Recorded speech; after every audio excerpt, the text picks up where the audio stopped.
The following program is a collection of stooges talking about happenings in the sports world. It is meant to be comedic informative. The opinions expressed on this show do not necessarily reflect the beliefs of their peers, their boss, or ESPN. There may be some cuss words because that's how humans in the real world talk. If you are young, please seek permission before watching any further. Hey, 20. let's go! This show stinks, and the fact that you listen, we are very, very thankful for. McAfee on the line with a gorgeous assist. The all-time leading tackler for the Green Bay Packers. You pink! Damn it! Be a friend, tell a friend something nice could change their life.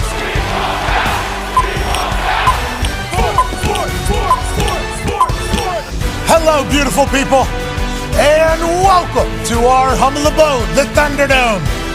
On this Orlovsky Binder Wednesday, July 31st, 2024, this program starts, and now, big day today. Huge. Obviously, we're in the middle of the Olympics, and although Australia, those swimming bastards down there, won the 4x2 relay last night and celebrated in our faces, Simone Biles and the women's gymnastics team just wiped the floor with everybody. That's right. Hell yeah. The United States swimmers are about to take over. Our basketball team plays at 3 o'clock today. They're about to win by 60. The spread is 28. It was at 30 at one point. Now it's at 28 against South Sudan, who, remember, we only beat by 1 point just a week ago or a week and a half ago or whatever the case is. So everybody's thinking that maybe the United States are in for trouble. They're not. No. Remember, they figured it out last game. Didn't even play Tatum, and we still won by 20 plus against Serbia. So look for the United States of America to continue its dominance in this particular Olympics. We have the most medals. The golds are only going up. That's right. Okay. And everybody else just needs to watch and listen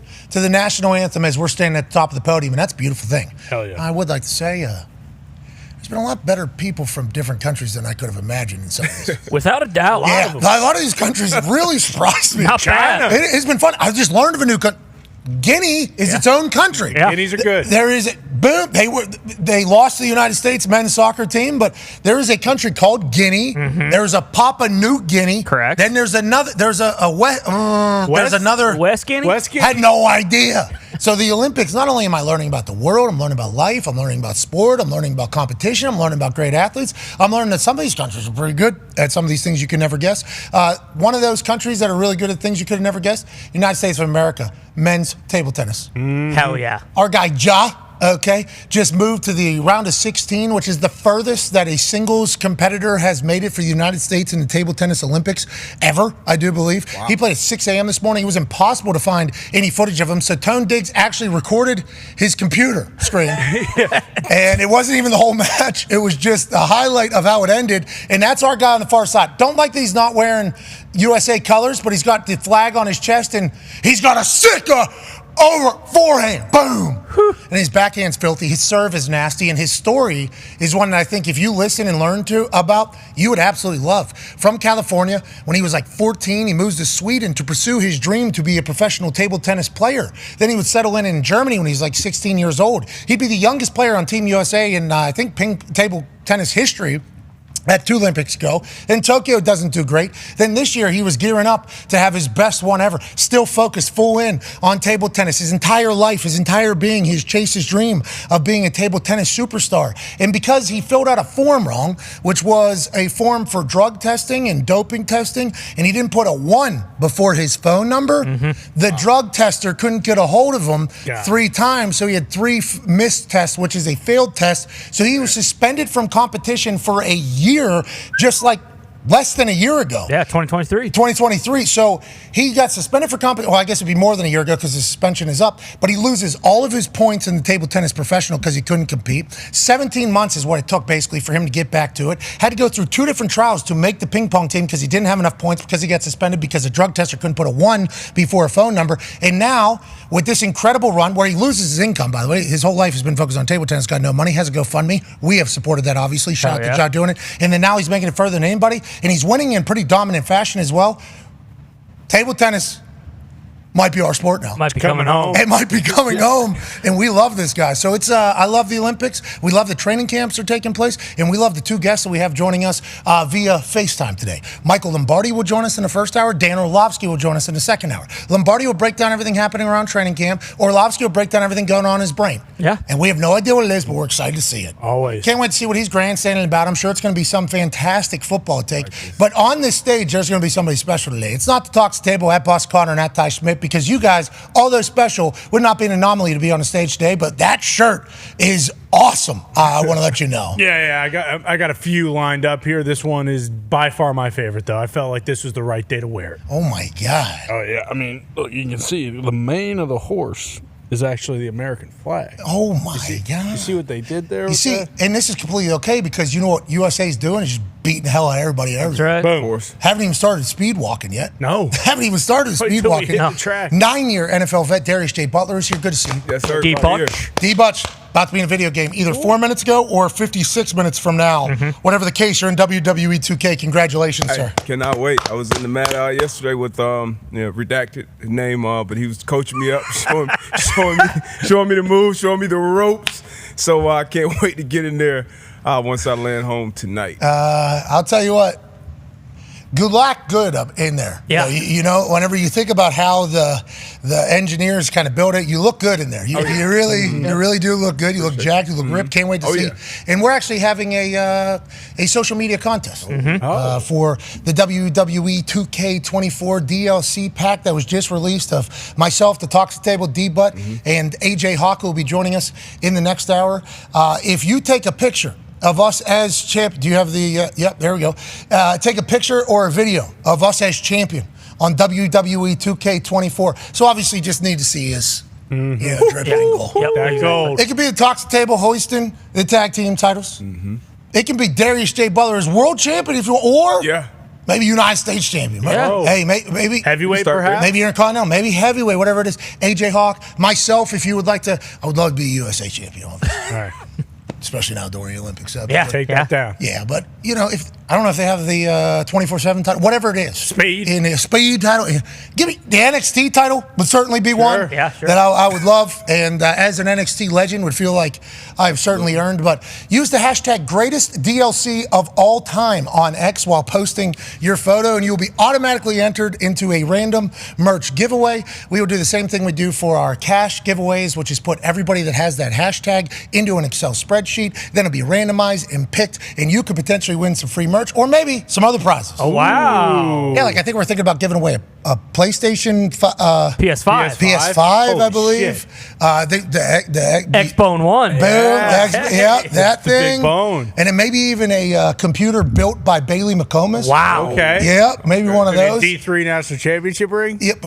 No, we're not giving that no, away. gotta- You hold on to those. Okay, all right. You hold on to I'm those. just brainstorming here. Anyways, use the hashtag greatest DLC of all time. Post the picture of us having some sort of success in WWE 2K24-5, and we can't wait. We're thankful. We can't wait. It's going to be awesome. Oh, yeah. Since we are not currently playing that game, I do believe the people that are going to get an early head start on this DLC are the people that are not happy that we are in the game. Yeah, and they might see the hashtag and flip a word around or two. No. No. We're all time. We're all time. No, it's not just recent memory. Is that what you're saying? They're going to change No. it? Greatest DLC of recent memory? I don't know. I think the first word is the one, and that just became a thought in my brain as you said. Oh, no. You will not be entered into any giveaways. No. Remember, giving away merch. Giving away Yeah, a couple new consoles. Come on. giving away maybe a hand-built. Yeah, hand-built Hand-built PC, PC. from Bill McComas. We love the game. Retails at, I don't know, 15 grand. At least. Live from Hammer, Dahn. Tone Diggs is obviously looking fantastic. We'll check in with him as the day goes on with corrections. Another statistical genius joining us, ladies and gentlemen, live in the Thunderdome, is a man who has won a CMA Song of the Year with a song that you can literally play all day, every day. And we only know that because for a while we did, and this morning we recreated it because this guy has a show tonight in downtown Indianapolis at White River State Park. I assume it is sold out. I cannot wait to see the turnout. I cannot wait to hear his phenomenal Louisiana voice. Ladies and gentlemen, a man who has bought dirt on numerous occasions And then the next thing you know, becomes a country music superstar, a great golfer, a great boozer. Ladies and gentlemen, Jordan Davis. Here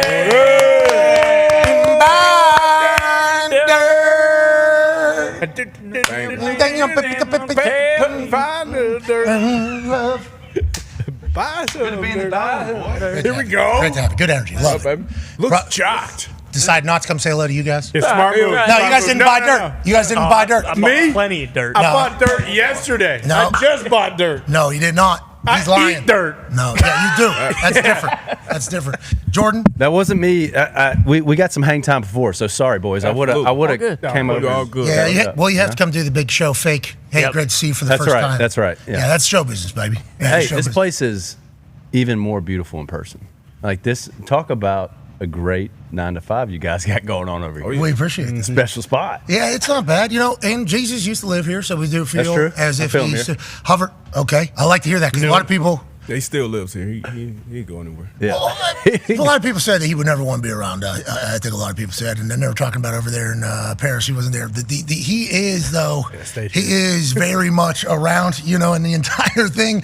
And we're thankful that you stopped by. We know it's a little bit out of town, so you driving from downtown where your show is tonight. Are we in the middle of a tour? What's going on? Are you always on tour? I feel like you musicians are just always on tour. Is that accurate? Definitely country.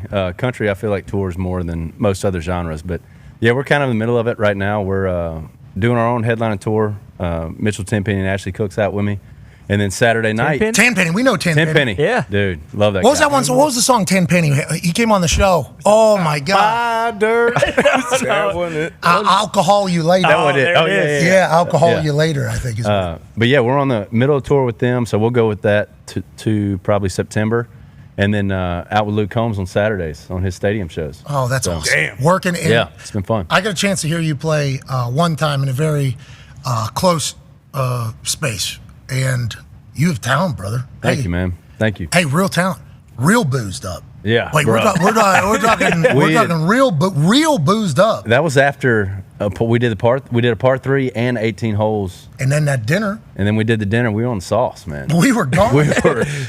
Absolutely gone. And then Eli drops like hey, isn't there like some property that needs to be purchased? Like, and then guitar gets handed, and then it's like, hey, didn't we buy dirt? Yeah, we did. Bang. Okay, got it. I feel like he was doing that for all of my songs. He would just be like, man, I could use like a slow dance in a parking lot or something like that. And I'm like, dude, I guess I'll play that one. Yeah. Buy dirt, massive, obviously. Huge song, man. And then having Luke Bryan on it was kind of the cherry on top. But Was that was obviously the one. How long had you been?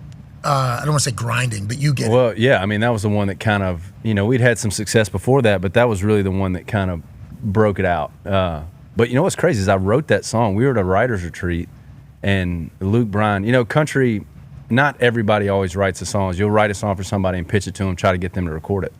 And we had actually wrote that with Luke in mind. We knew he was making a record, and the idea got thrown out by Dirt, and I was like, man, let's write that. We finished by Dirt, and I remember that whole night I was like, I can't give this song away. I've got to record this. And next day I sent it to him in a text message, and I always tell this story to Luke too, because it's like I'm like texting him. I didn't know Luke super well at the time. Like had his number, had met him at a couple shows.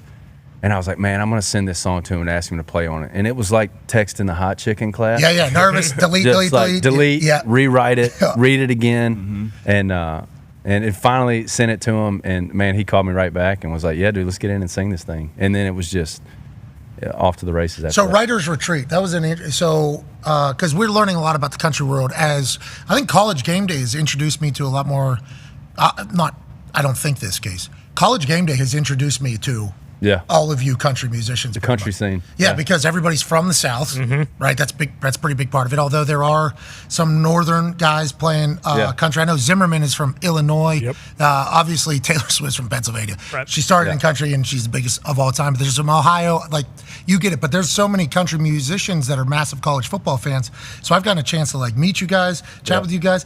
The whole business is interesting. The writing part of it's a big deal. So Writer's Retreat, we go out into the middle of nowhere. Yeah, we went to And then we do ayahuasca. get on some Rogers game. No, I mean, like it was me, my brother, two of my. It's like a real community, though. This country music world feels like a real community. It's small. Like, and Nashville is very. It's a very tight knit, and everybody always says this, like, "Oh man, like I'm cheering that guy's my friend." Like we're not lying. Like obviously Parker is a good buddy of mine. Luke's become a good buddy. Combs and Brian, and everybody pulls for everybody. And like that retreat, we went down hour and a half south of Nashville. Went down there, had a bunch of ideas. I wasn't making a record at the time, so I was like, "Well, man, who's looking?" That's how I was like, "Luke's looking. Let's start writing." So, we wrote probably 5 songs in 3 days. And I ended up recording, I think, 3 of them, which is crazy because it truly was for other people. But yeah, I mean, it's a good way to get out of town for a little bit, get away from the family and the kiddos for a couple days, and work and go to work. Yeah, and we appreciate your brains. Honestly, we appreciate the way things. Next thing you know, obviously, like the amount of people that whenever they get married or have, like for me, whenever we had Mackenzie, it was like the first song that we were like really listening to. We even put the video, the post out was with that song. It's like you guys like are the soundtrack for people's lives and events. Not everybody obviously loves country, but like what you guys do is really cool to a lot of people, and I'm one of them. So I appreciate the hell out of your brain. Thank you very much, man. Yeah. Next thing you know, that was a song I almost never put out. I kind of thought it was too personal too. And, country has such a kind of a structure. It's like you have a verse, you have a chorus, you have another verse, you have a chorus. You kind of want to repeat things. You kind of want a song where people can hold a beer up at a show. Yeah, my truck rolled down. That's it. Though people say that, but there's so many more. There's a lot, yes. There's so many more messages in like country music that I think kind of miss people. But like we never repeated anything in that song. Talked about getting married, talked about having a kid, eventually talked about getting old. So it broke a lot of rules in the sense of like what a country song is supposed to be. Oh, you're an outlaw. Yeah. Hell yeah. From Louisiana, right? I think from Shreveport. Shreveport has a lot of, like, we're talking heavy accent, right? Isn't that No, we're like northwest corner. Okay. So I always say, like, people from Louisiana, like, if I'm from Shreveport, they would always, I went to LSU, and I would go down there, and they'd be like, where are you from? I was like, I'm from Shreveport. And they'd be like, I didn't know you're from Texas. And it used to piss me off so bad. no. So bad. I got it. So it's like, south of Baton Rouge is, like, you're like a Louisianian. And then north of it, you might as well be from whatever Arkansas. state is closest. That's a damn shame. Yikes. They're claiming you now, though, aren't they? They're claiming now. Yeah, see, back then they didn't want me. Now Jordan Davis is buying so much dirt. They all on him. Joining us now is a man who I don't think he has any country songs in the pipeline, and I don't think he's from Louisiana, but I'm certain he's a fan of the way you guys run your business in country, too.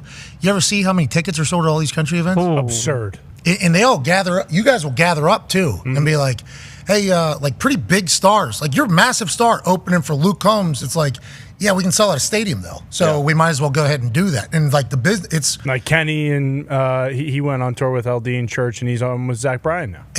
Zach Brown. And Megan Maroney, who has Megan Maroney, who does like that. You guys aren't scared to like do business, like good business together as well. I mean, it's like those stadium shows, like Kenny's. I mean, even Luke's now. I think we have 5 people on that day. So I mean, and they even have a show. Luke does a stage when people are waiting to get into the stadium. Luke sets a stage up and has bands come and play for the people waiting to get in. So I mean, it's like a mini. I mean, the Combs shows are like mini festivals. So, which I think like that's like what the country vibe is, though. Like, hey, we're gonna, and then like whenever you guys do, like CMA will do CMA Fest, like all the actual stars are there. It's not like, oh, we hope like an up and coming will perform, and it's like country is very much. You guys have been really good to us too. Oh yeah, obviously just bringing your country asses through here, bringing all their friends. I mean.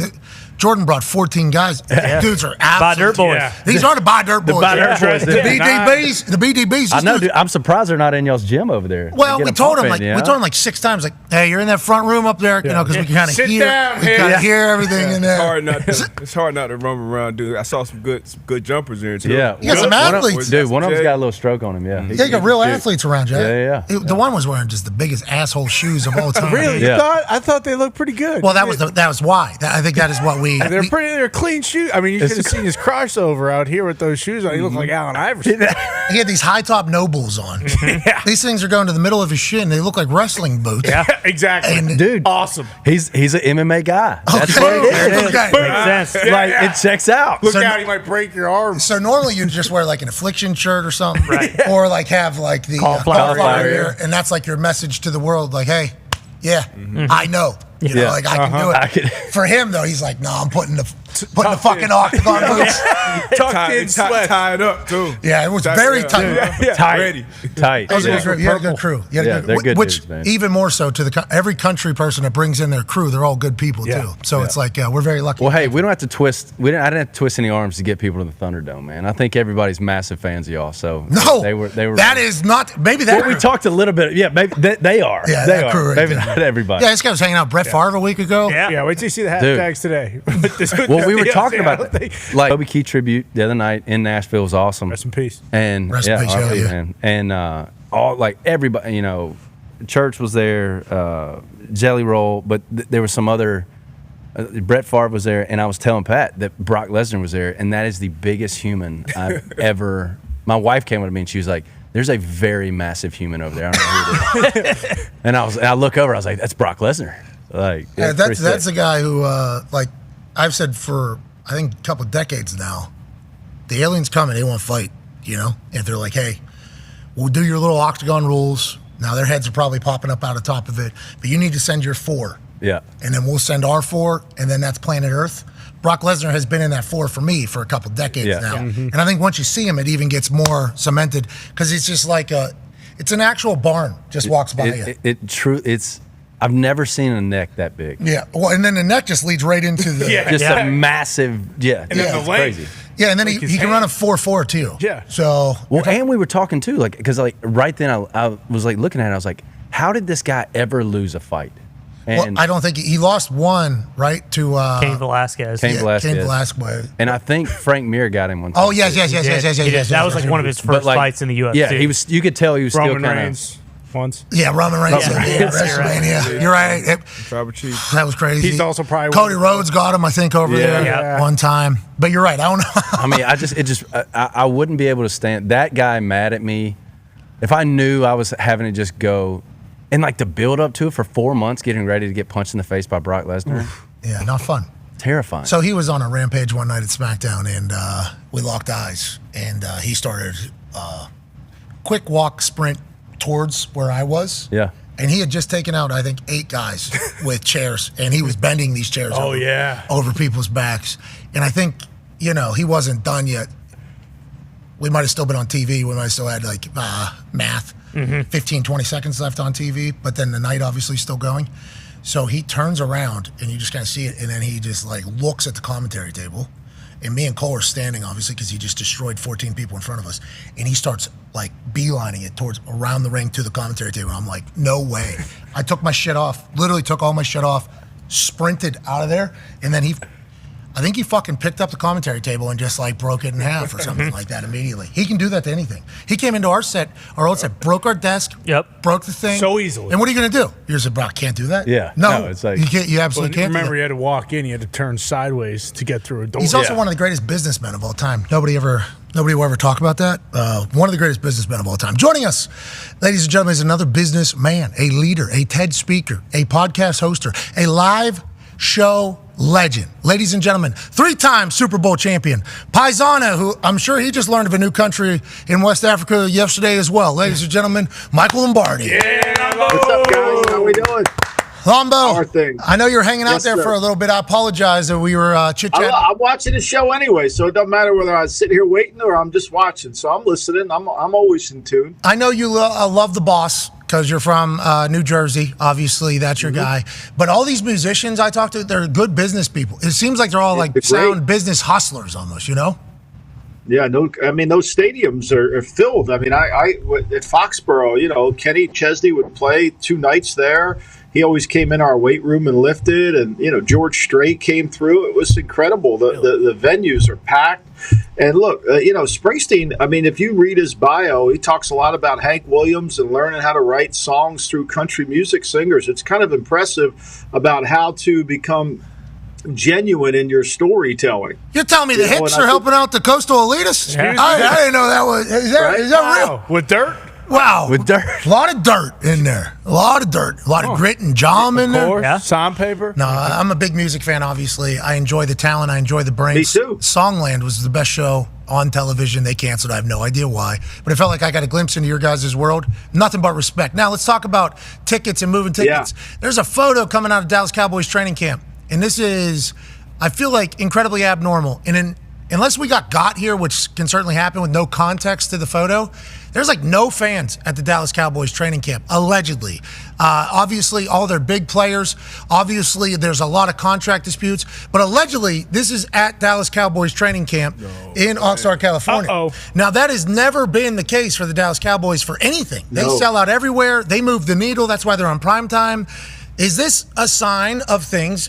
Now, granted, speaking as if this is real and not taken out of context. So if this ends up not being in context. It is. They asked the players about the low turnout, too. Okay, so completely in context then. So is this a sign of like what does this mean in your eyes? That the fans have just quit on them? The fans haven't showed up on them? The LA Chargers are near. The Rams are obviously near. They got Harbaugh. You got a new Stafford deal. You got McVay. Have they just given up on him in LA? Or is this an entire storyline about the Cowboys potentially doing a little bit of a transition era into what's next for the Dallas Cowboys?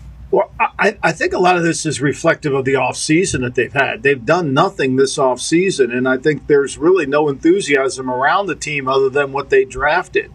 And so I think, fans want to come out and they want to see the star players, and they haven't really, been able to address now. They say they're very close to getting CeeDee Lamb done. We'll see how that works out. But I think there's just not a lot of enthusiasm about the team. I think it's got to worry Jerry a little bit. They're going to start 2 new young offensive linemen in the draft in their offensive line. That's got to worry a little bit. How good will they be on defense? Last year they masqueraded as a really good defense because they were able to play from in front so much. And so nobody really could run the ball on them because you're playing behind all the time against Dallas. They had 171 point differential when they played in the first half. And that's significant. But when they played in close games where teams could run the ball, all 5 of those games they lost. So I think there's a little bit of that. And I'm not sure that they believe they can win. Look, they haven't won a title or been to a conference championship game in who knows how long. I mean, there's a little bit of, we don't buy you. I think there's a little bit of that in it. And as good as they were, and look, let's face it, they were great offensively last year and what they were able to do. It's just, I think that ultimately they haven't been able to win back their fan base in the sense that you can count on them to be a playoff winner. It's very interesting. And there's a video coming from the first padded practice on X. And I mean, it's literally, and this Machado has been around a long time. Obviously, he's showcasing how that is, I mean, crazy. That's nuts. Jordan Davis, you show up at a show and there's that many people, you think to yourself, damn, we're doing everything wrong. Yeah, that's a bad look right there. That's a bad look. Imagine this being posted by by Dirt. Cancels it, Jordan. Yeah, the promoter would cancel that look if he saw that look. The promoter would say, we ain't doing that. 100%. Meanwhile, in Latrobe, there's lines to get in to see. There's lines to get in to see the Steelers that go forever and ever. Look, one thing about California, it's a tough to get people enthusiastic about the team.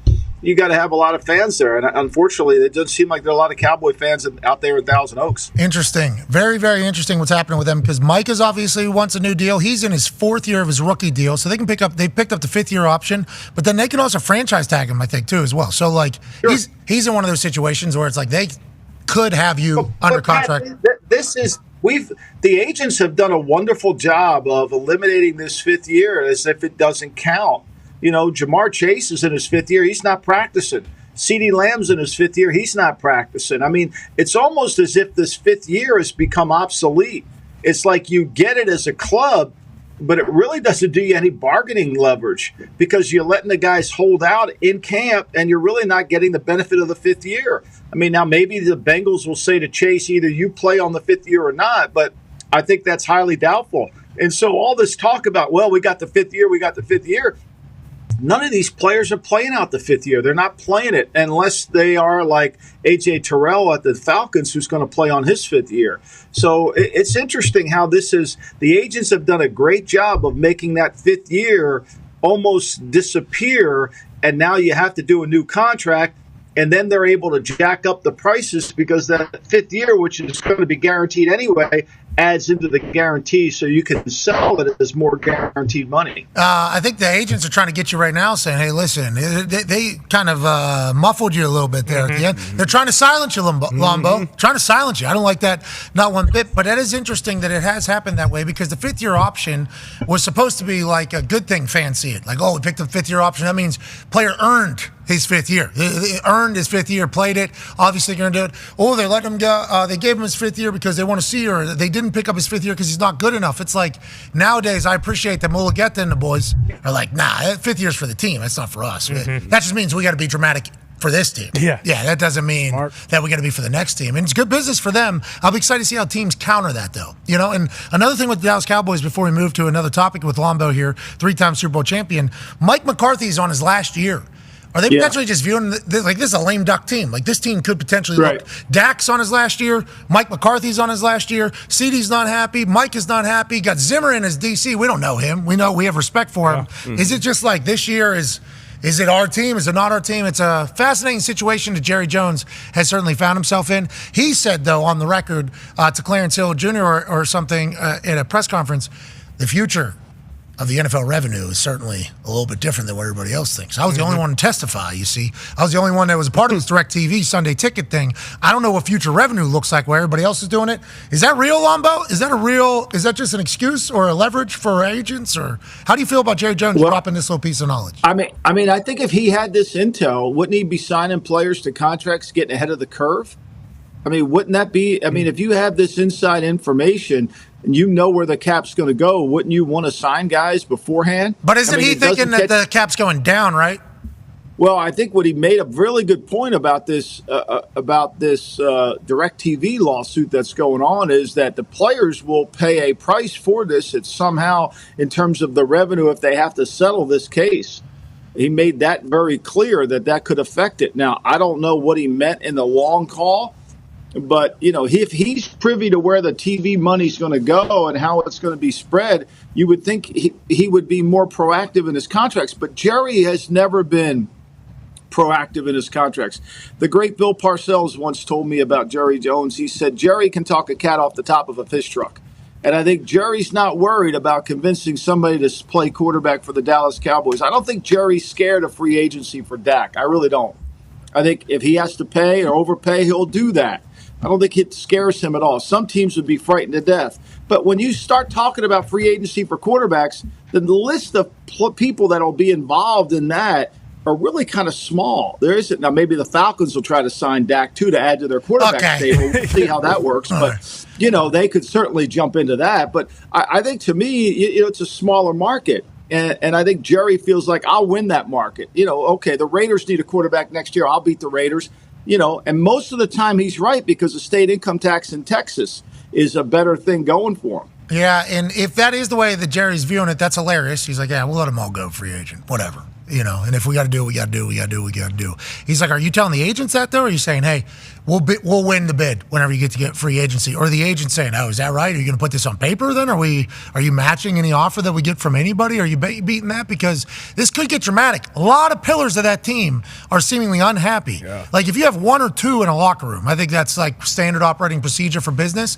They seemingly have everybody, let alone the head coach. Yeah. Does have it's a lot of drama. Hopefully they'll be able to premium positions too. Yeah. Like quarterback, obviously, wide receiver, see what that market is, pass rusher, like all of them outside of, you know, your left tackle. Like that's a bad spot to be in. Well, and the left tackle's been locking up. Yeah. Micah, I guess, at training camp is getting locked up, not only by starter, backup. Mm-hmm. Oh, no. Backup tackles are locking up Michael Parsons. Is that because he's not trying? Because he wants to do a deal? He doesn't want to get Maybe, hurt? Yeah. He said, I'll do the whole song and dance. I'll put on the pads. I won't do the whole, you know, dramatic thing. But also, like, we're doing one-on-ones. I'm practicing some stuff. I'm not going to get hurt. Sure.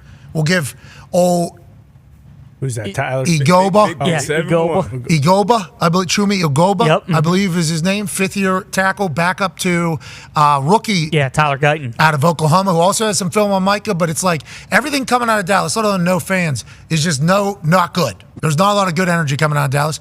We hope that changes though for America's team. That's right. We hope that changes for America's team. I think Mike will be all right. Yeah, Mike is going to figure it out. Yeah, I think he'll figure it out. Imagine if he was just going to do sumo.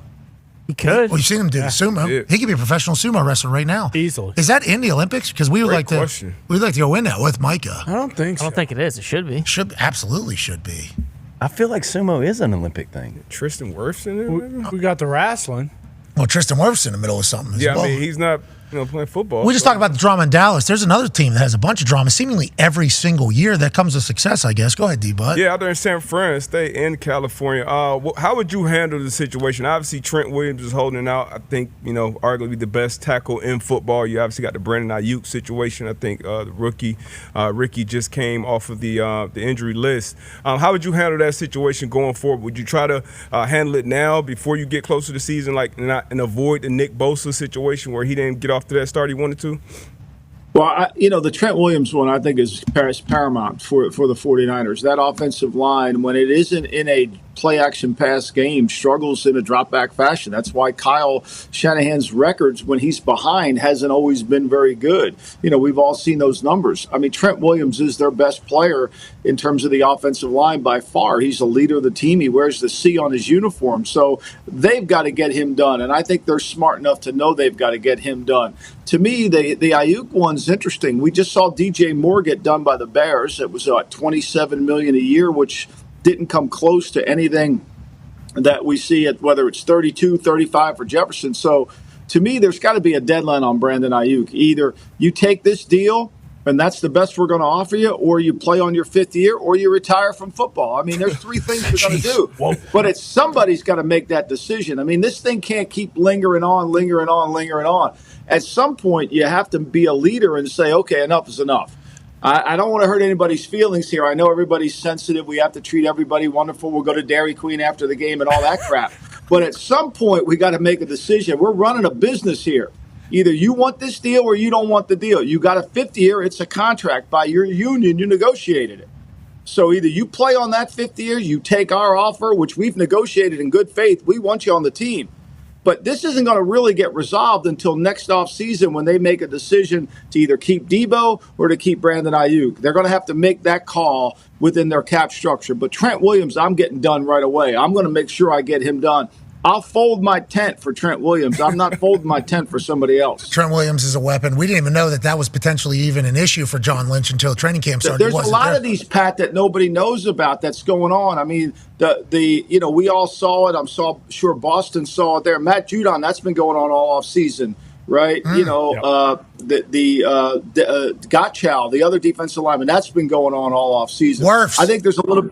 There's a Wirf's been going on. There's a bunch of these, and because of the money that's coming in, these players, you're going to have to be proactive and deal with it. Now, Jason Light, the GM of the Bucs, said, "Hey, we're going to get Wirf's done." They have to get Wirf's done because they need him. This is a team last year that was 32nd in the league in rushing, and the year before with Tom Brady, they were 32nd in the year in rushing.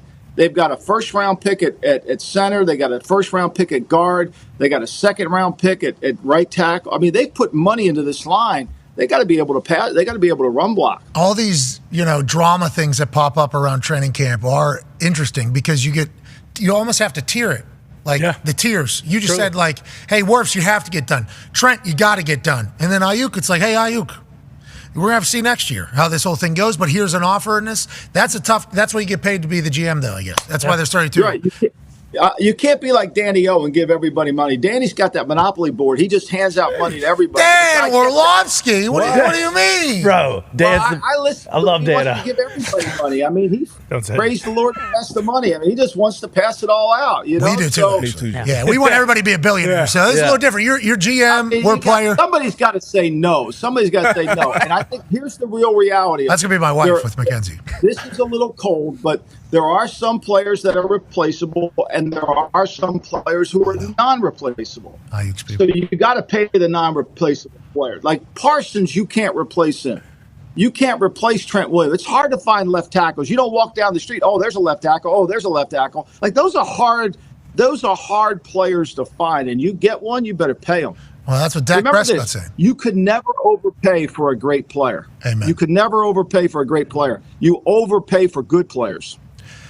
Everything that ends up being good that is a business, thing that is considered overpaid at the beginning never gets talked about. Mm-hmm. It was like, because was it overpaid? Mm-hmm. No, absolutely not. It ended up working out. So it's always the things that fail, which is going to happen. Things are not going to work. You're going to get screwed. You're going to misread evaluation on something. You're going to pay too much and it's not going to work. Those are always the ones that get talked about. But the ones that get this is ridiculous, then it ends up working out. It's like, that guy set the market. That guy rechanged the entire market.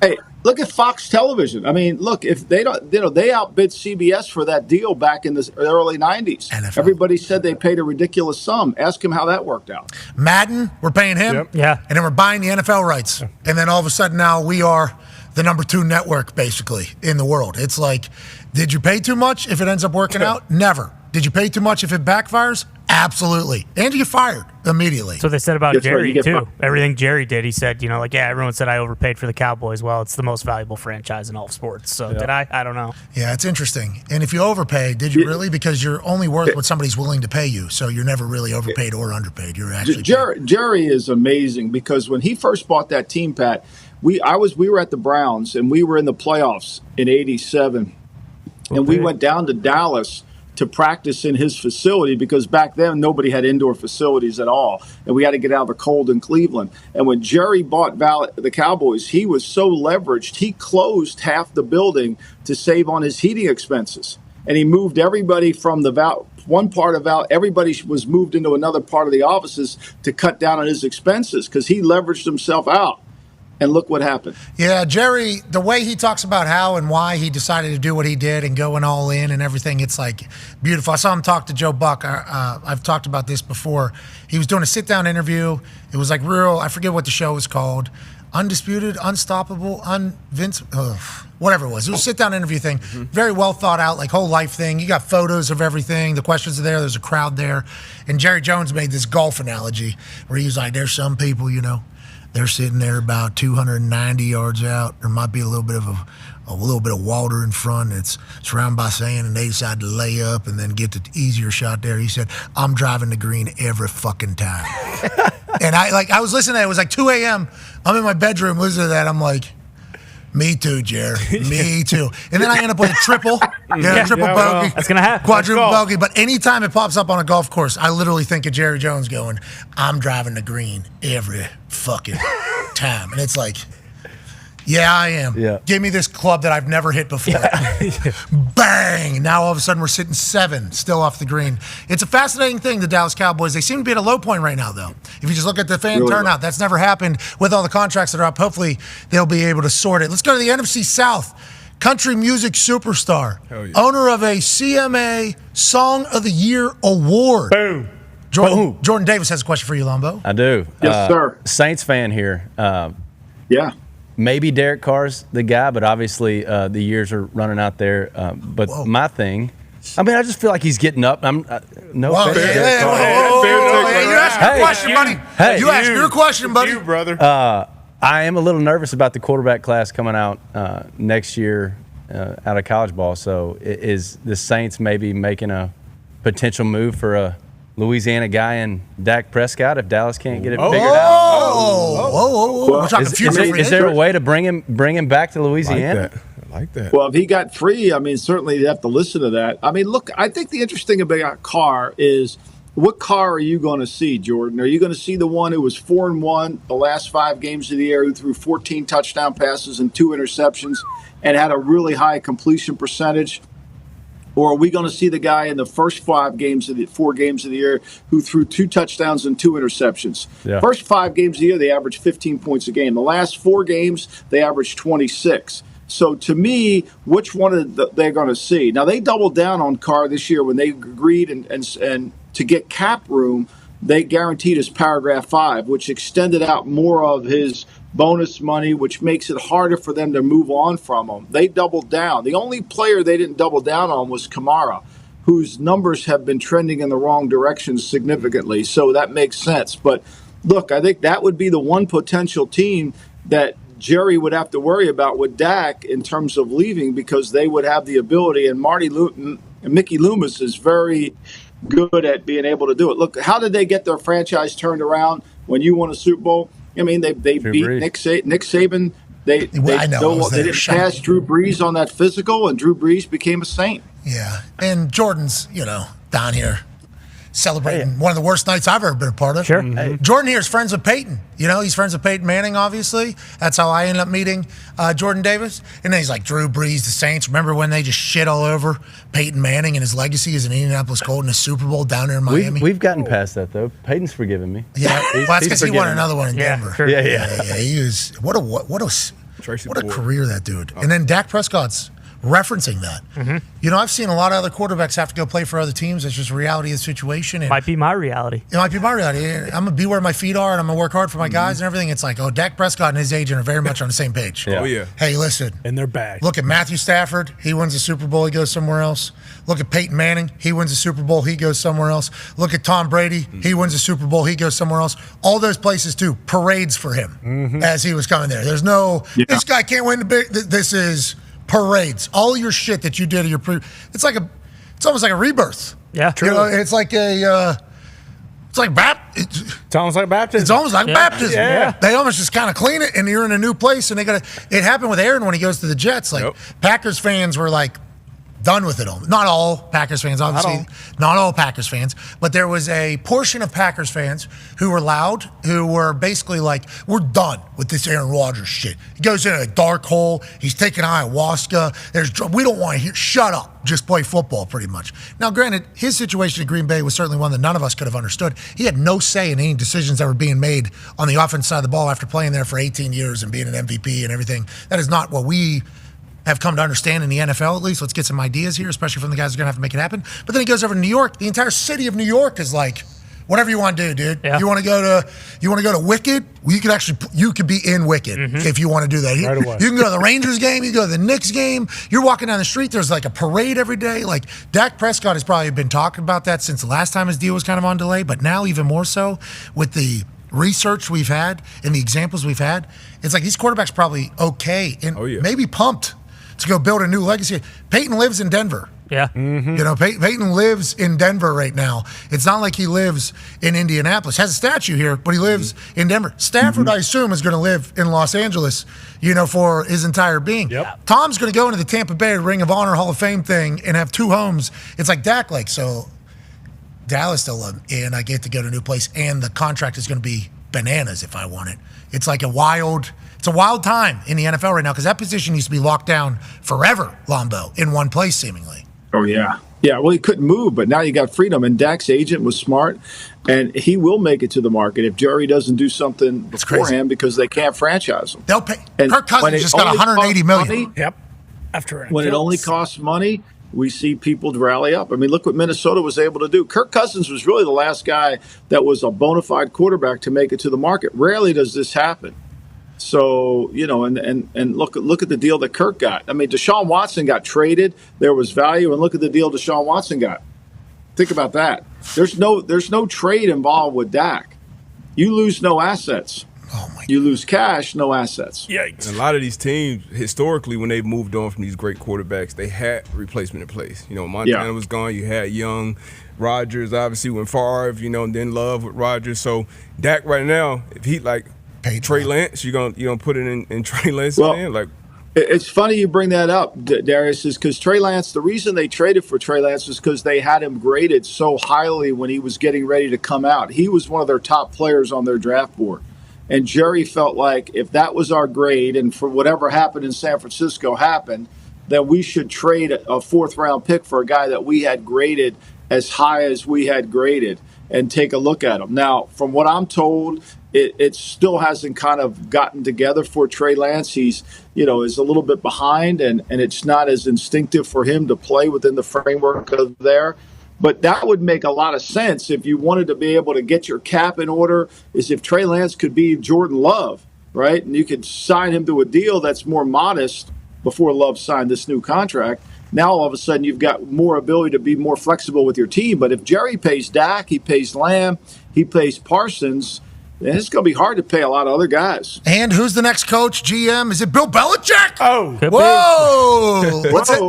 We're talking about quarterbacks and having new homes. Let's go to Hammer, Dahn, time. Tone has a question for you, Lombo. Yeah, Lombo, obviously Russ missed the first few days because of the calf injury, and Justin Fields got all the reps. Russ has been back for 2 days with pads on, and Justin is still getting the 11-on-11 first-team reps, majority of them. Russ has only got 2 so far. You think there's anything to read into there? You think there's a chance that Justin Fields takes the pole position because of this injury, or what are your thoughts on the situation there? On my show yesterday, we had a Jerry Dulac on who from Pittsburgh, and he was talking about that. And he obviously goes to practice every day. He's in Latrobe, and he mentioned that he didn't think it was going to be it was very close, the competition, that when Justin was able to throw the ball in man coverage outside, it was good. But then when it became a little bit difficult and cloudy inside, it wasn't as good. I think it really behooves the Falcons to give him as many reps as they can to see. I'm sure the first completed pass in the preseason, people will start betting for him for MVP. I won't mention whose name that would be, but they certainly will bet for him for MVP. Jeez. And now you know who I mean. They run that campaign. So I think, to me, look, they're in a good situation. I think they got to sort through this offensive line. The Roman Wilson injury affects them because I heard he was doing really well. Mm-hmm. They're going to have to get another receiver. Van Jefferson, is the number 2 guy to go along with Pickens. But I think this is going to be a team a little bit better than most people think because, they've never played from in front with their defense. They've always been, and they've won 10 games last year. And for all the complaining, they won 10 games and lost to the Cardinals and the Patriots. Yeah, Justin Fields highlights, though. I mean, there's some real highlights out here coming from Justin Fields at training camp, and I appreciate you breaking down. Whenever it's man coverage on the outside, he's been hitting some people, but whenever they start doing some shit in the middle, it gets a little cloudy, which has always been seemingly the development of Justin Fields. Can he continue to go there? Not easy to figure out and decipher what the hell's going on, where you need to put the ball. The defense has paid millions and millions of dollars to try to fool you. That is kind of how it goes. And Justin Fields, obviously, in Chicago, there's been a couple situations, a turnover. We got a new era, different era. This one, we're out the door. Russell Wilson's facing the same type of issues, but at least he's seen all for a decade now. Plus, he's seen every single defense. Could you imagine if the Steelers team does well? These Yinzers are going to get loud. Here's what I think, though. I think there's a thing that's trending in the league that we have to talk about is this RPO game. And when you look at Russell's RPO game, it's been steadily declining. Last year, Jalen Hurts, 2 years ago, he threw for over 1,000 yards in the RPO game. Last year, that number went down to 600. People are starting to get a handle on how to defend the RPO game in the National Football League. And if that becomes more of the trend, and we're seeing a decline in those numbers, the only one who didn't see a decline in those numbers were Tua in the RPO game. And Russell has really seen a decline in RPO and in play-action pass game. His eye level hasn't gone back to the level it needs to be looking down the field. That's why his numbers in yards per attempt are trending such downward. And I think Fields is going to be able to do that. The question for Fields is going to be is if people take away the RPO game, what does he have left in his arsenal? That's going to be the question. We knew this day was coming, though, right? When the defense coordinators are going to figure it out. And also guys playing high school ball. Mm-hmm.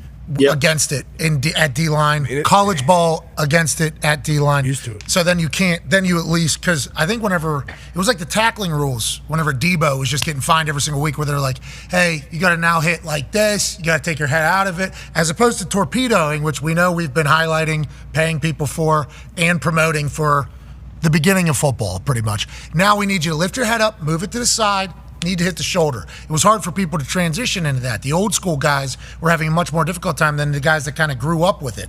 High school guys, college guys, then it just became like the norm throughout a generational turn.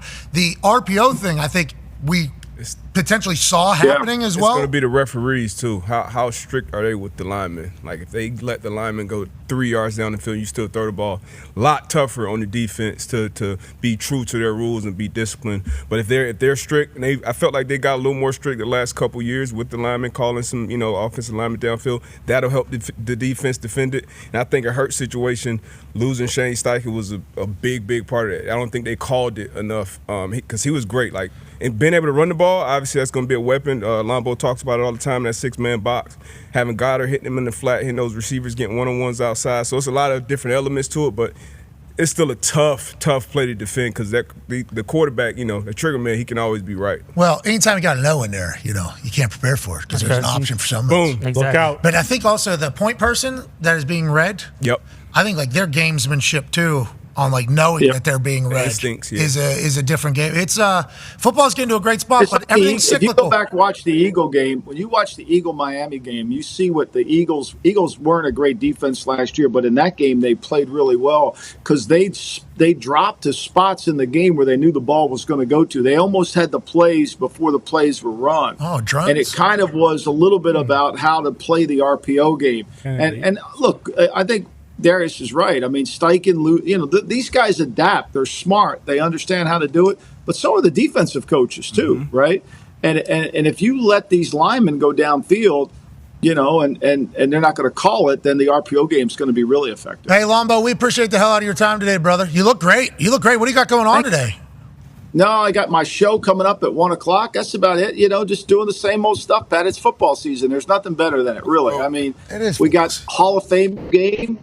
Even though nobody's going to play in it, it'll still be fun to watch. Yeah, it will be. It'll be NFL uniforms. Really It'll be NFL uniforms running on a field in Ohio, which we love. Kickoff. New kickoff. How are they going to cover it? Cool. You can't beat it. Yeah, I hope somebody says we want to do an onside kick in the last 2 minutes of that game. It's just to do it. That's ridiculous. One of the great plays in football we just eliminated. It's ridiculous. You're the best, ladies and gentlemen. Michael Lombardi. Hey, so you kind of said Derek Carr's old. What's this? I didn't say that. I didn't say that. As that was. Yes, I probably could have said that a little bit better. I just don't. I mean, obviously we need somebody else in there. Yeah, next and thing I don't. you know. I don't like the draft class. Rattler's spinning it. Rattler's spinning it at training camp. Spank Rattler. Yeah. I mean, he ain't the guy. I don't know. You don't know that. I don't. I'm with you, D. I don't think that's the guy, and I just don't see another quarterback coming out that. If Dak can come, bring him back home. Are you an LSU guy? Oh, yeah. You want LSU, but obviously love LSU football? Yeah. How do we feel about LSU? I feel good. I love Nussmeier. I love what I saw in the bowl game last year. I think the offensive line is old and too old. I'm just like no. Seasoned. Okay. Seasoned. They're good. They know your family. They're good. Yeah, you like what you see You got from Kelly? I love Brian Kelly my being a family down jackass. there. Like Yeah. Coach Kelly? I do. It feels good to have a coach that's running the program. That bull. And Come on. You liked him on the bull? I don't. No, I didn't. Do you ride I didn't. mechanical bulls? Big Louisiana guy? You hop on a... Not a big mechanical. Well, bull I think guy. that's what you guys do down there. That's why I saw Brian Kelly. He's the northern guy getting dropped into the Louisiana. right. So Yeah. I'm kind of living vicariously through him and his family. Yeah. And I think you stand on boxes, you dance. Oh, yeah. And I think you hop on bulls. Yeah. Right? That's what you guys do down there? Yeah, that's exactly. Yeah, we just do whatever Brian Kelly does. Yeah. I tell you this, it is good.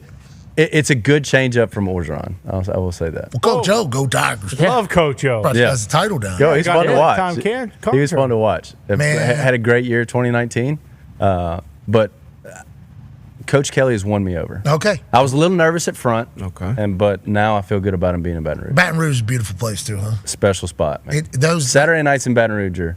And I love you saying that as an outsider because, I'm obviously biased, but I've never been. I've only seen on TV. Oh, It looks insane. it's electric. It's special. And we were there for whenever you guys beat Clemson in the national championship in Atlanta.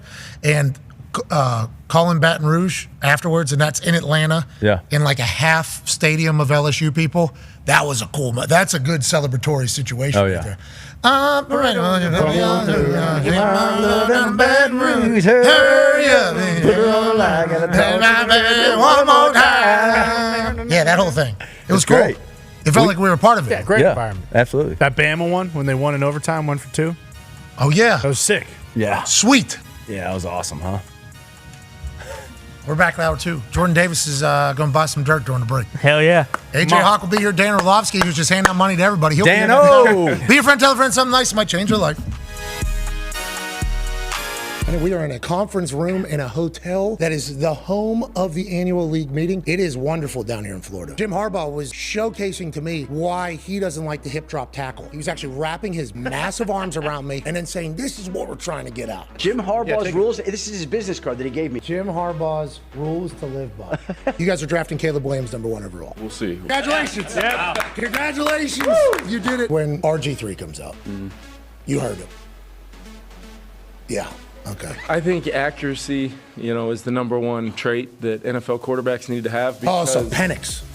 Ooh, okay. I think accuracy is the number one Okay. trait that Didn't say no. Oh! Easy, K. Don't give anything up. Hey, you got a lot of leverage right now. I'm not sure if you know this or not, but you guys are taking wide receiver in the first round, is what I'm being told, and everyone. Hey, congratulations for doing that. Good class for Way it. to go. Just the first round? Whoa. Got 11 picks. I thought the most impressive thing about it was a lot of people had the sense that this was going to happen, and not one person uttered it. It was a completely respect-driven thing for Aaron to let him do it the way he needed to and wanted to, because he deserved that. Obviously, I had nothing to do with the offense, but I made sure I had a conversation with Jameis every day, just for myself. It was like self-motivation. Are you a bobcat or a deer girl? Boom. Okay. That's good news. Nothing sounds like a deer, guys. 1, 2, 3, all locked, do you think? I don't know that yet. Ooh. Who could jump up there? Who could pack it? Caleb Williams, I agree with it, 1. Okay. My guess would be Jaden Daniels at 2. And 3, there has been a lot of Drake May conversation. Here's the thing. These things, Shafty, they just change. Sounds like you know more than what you're leading on right now. Do I think they'll ultimately stay and make the pick at 3? My guess would be yes. Fucking thank God. Jesus Christ. If it's going to cause you that much agita, I'm going to definitely see if I can find out some more stuff that will give you more heart palpitations. Oh, Shafty! You don't need to be a prick. I just want a quarterback so I can root for football again. Feels like that's probably the case. Conman's got a question for you. Right? Yeah, Shefty. Excuse me. Oh, no. What? I am so so sorry. You know what? That's okay. I don't hold it against you. Can you kick one of those shoes up here? It says rap sheet. Look at your kids on there, too. That's pretty sweet. We went to Venice, and they had an artist draw it on it. In Italy? Ladies and gentlemen, Mark Caboli.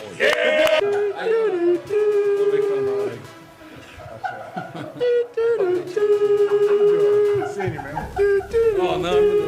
Stop laughing, Gump.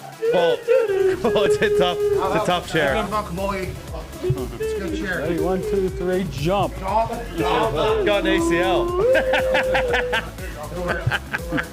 Schultz, I'm gonna be honest. I thought we were out of here, but then I see you over there. I ruined it. You did not ruin it. This is a good piece of juice here to get out of here. The following program is a collection of stooges talking about happenings in the sports world. It is meant to be comedic informative. The opinions expressed on this show do not necessarily reflect the beliefs of their peers, their boss, or ESPN. There may be some cuss words because that's how humans in the real world talk. If you are young, please seek permission before watching any further. Hey, What? let's go. This show stinks, and the fact that you listen, we are very, very thankful for. McAfee on the line with a gorgeous assist. The all-time leading tackler for the Green Bay Packers, you pig! Damn it! Be a friend, tell a friend something nice could change their life.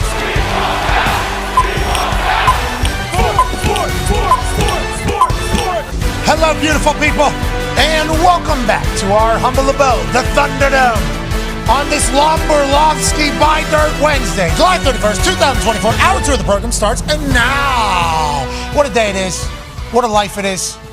What a time it is. We are incredibly lucky to be here. We can't thank you enough for watching. Obviously, the Olympics are taking place. We'll keep everybody updated on what's taking place over in Paris, in France, in real time with our guy who's in Hammer, Dahn, Tone Diggs, who looks amazing. Obviously, that'll happen this hour. Tone, good hat tip to you, sir. And it seems like a great conversation is happening around the Steelers. We are proud of you. The Toxic Table is here. At Boston Connor and at Ty Schmidt. Woo Pig Suey, pal. Woo Pig Suey is right. I believe Coach Cal and the basketball team sent some of this gear to the office. I wasn't going to wear it, but not only do I want to see Arkansas basketball kind of reach that pinnacle again, but boy, are these some of the most comfortable shirts I've ever put on. Yeah, they sent us a lot of people send us stuff here, and we're very thankful. Now, granted, the amount of research you've had to do to find our address, kind of creepy. Don't love thinking about it too much. For sure. Don't like taking too many milligrams and start overthinking, like, how'd they get there? Who are these people? They have a now what's going to happen? Very kind of them. Yep. But whenever people come on the program, they normally send us like a thank you or whatever, which is very kind of, we should be sending them a thank you, which we don't, which is 100% on us. That's right. But people Hey, we thank you. Thank you, Thank guys. you all for coming Yeah, on. and girls. And everybody, thank you all. That's our package. We should box that, put it in a thing, and send it out there. But people who are like good people send us thank yous, and it's too much, to be honest. And we don't want to tell everybody where all this shit normally ends up at, but we will say the Arkansas people sent so much stuff. It was a massive, that was the biggest box of stuff that we've ever got. And then you start seeing the Arkansas football defensive coordinator. Ooh, love that. Coach. 9-year NFL vet, Darius J. Butler joins. Did you see the video? Oh, yeah. Loved it. Loved everything about it. As soon as Coach T. Will? Yeah, Coach. Yeah, you know it's T. Will, and I had to do the free throw, the whole. Because you know it's a tough spot to be in front of the team, as a coach, as a player, regardless. That's a tough spot to be in. So to control the room, to have some flow, have the bars, love the coach. Yeah, Coach. Here it is, right here. This just hit the internet this weekend. This is the defensive coordinator for Arkansas in a team meeting. It appears in this. When I saw this video, I was immediately embarrassed. I was so uncomfortable. When I saw it start, I'm like, oh no, because I've been in a room before where people thought they had, but what we knew they didn't have was self-awareness, and it got uncomfortable. That can go south quick. Yeah, bingo. You probably know this. This is Jordan Davis, a country music superstar who wasn't speaking into his microphone there, but said this. This could go south. That could go south quick. Could go south quick. You're right. You probably see this with a lot of people who think they can sing and everything. Like, yes. So as I saw this video, I'm like, oh no, especially with what Arkansas's got going. Complete opposite. Run this thing. This is Coach Will. That's what I said. Oh gosh. Got to get the crowd involved early. Chill. T. Will back, and you know the flow is a free throw. Really from the hood, all I fear is God and the Rico. Made it out the gutter, I'm putting on for the have-nots. Always strive for more, but I'm thankful for what I have got. Don't play around with T. Will, he's a head case. All he do is blitz. If I say sorry, it's hammer time, cause he's too legit. You don't know I'm not new to this. On the mic, I'm truly sick. Don't schedule us for a homecoming, cause we will ruin it. Choke slamming running backs when they hit the hole. Lennon and Cam gon' ball when I say go. DBs flying around, they out of here. Standards not starters, cause that's what got us here. 6'6" quarterback and he dropping dimes. Porter went crazy on the offensive line. We hear the whispers and we gon' face them all. The hill too trill and we embrace the hog. That was awesome. That was awesome. I don't know how many times we've attempted this in the past that they knew to drop a coach in the middle of that thing, but that was awesome. And I'm like, Cal with the basketball team. And obviously we heard him read off the amount of success that he's had. He wants to help 30 more families make it to the NBA and change the trajectory of their entire family tree and everything like that. He just got a top 5 commit. And that's going to start happening on a very regular basis over there in Arkansas. Happy they got Paisan from Pittsburgh, Woo Pig Suing on the hard court. But then the football team over the last, and then I see that, I'm like, hold a second. Hold on a second. Is Arkansas about to go on a run? Let's go to a man who's an author who wrote the Need to Know Gambler's Guide for the college football season 2024 into 2025. Thousands and thousands of copies have been sold. What's the story with the Arkansas football team? Live from Hammer Downtown Diggs. Oh no. That might be the best thing you see from the Arkansas football team. Oh no, Coach. What do we Listen, Sam Pittman is great. I love Sam Pittman. You have a cold beer with Sam Pittman, okay? And I've heard he does have actual cold beer. Somebody told me, like, hey, do you know Coach Pittman? And I was like, Arkansas guy? They're like, yeah. I'm like,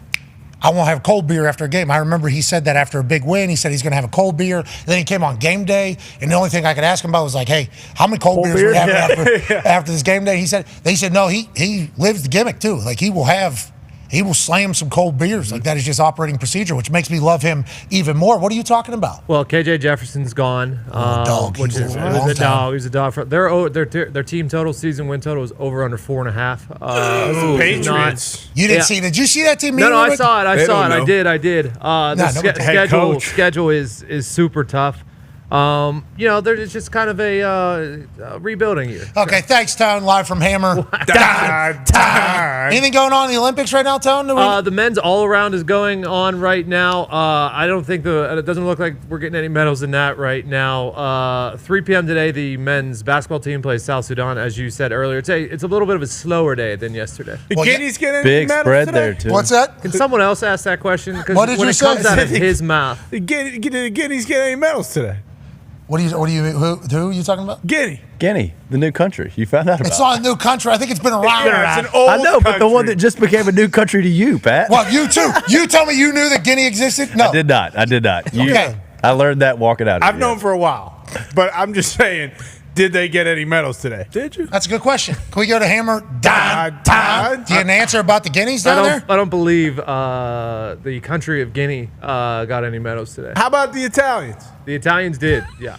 Way to go. Okay. Hey, the Italians were up there in the women's team. Yeah, the team. I think they got silver. Yeah, and then Brazil first medal ever. Brazil for the women's gymnastics. I believe. Yeah, for No, in women's anything. Oh, was it anything? No. The soccer team. Did you see Jordan? Come on, he tried to get you right Did there. you see Great Britain? Well, after they finished their routine, they went nuts because they were in second. They were going ballistic. All of them, the coaches, everybody, and then they all looked up at the scoreboard. They're like, "Oh shit! Oh no, they got beat. We got so many more people that still have to go." And then they were competing against a lot of teams that didn't even have points yet. That's a tough moment whenever you realize that you are completely screwed there. But that moment in the lead is awesome. Yeah. It's like in racing whenever everybody pits, but you decide to stay in so you can steal a couple laps up there in the front, and then you go in. They all know that they're about to go in. The Great Britain team had no idea. Nah, they had no idea everybody was coming out of the pits. Holy shit, we got silver. Have you been watching the Olympics? Oh yeah, dude, it's awesome. Is it not awesome? Love it.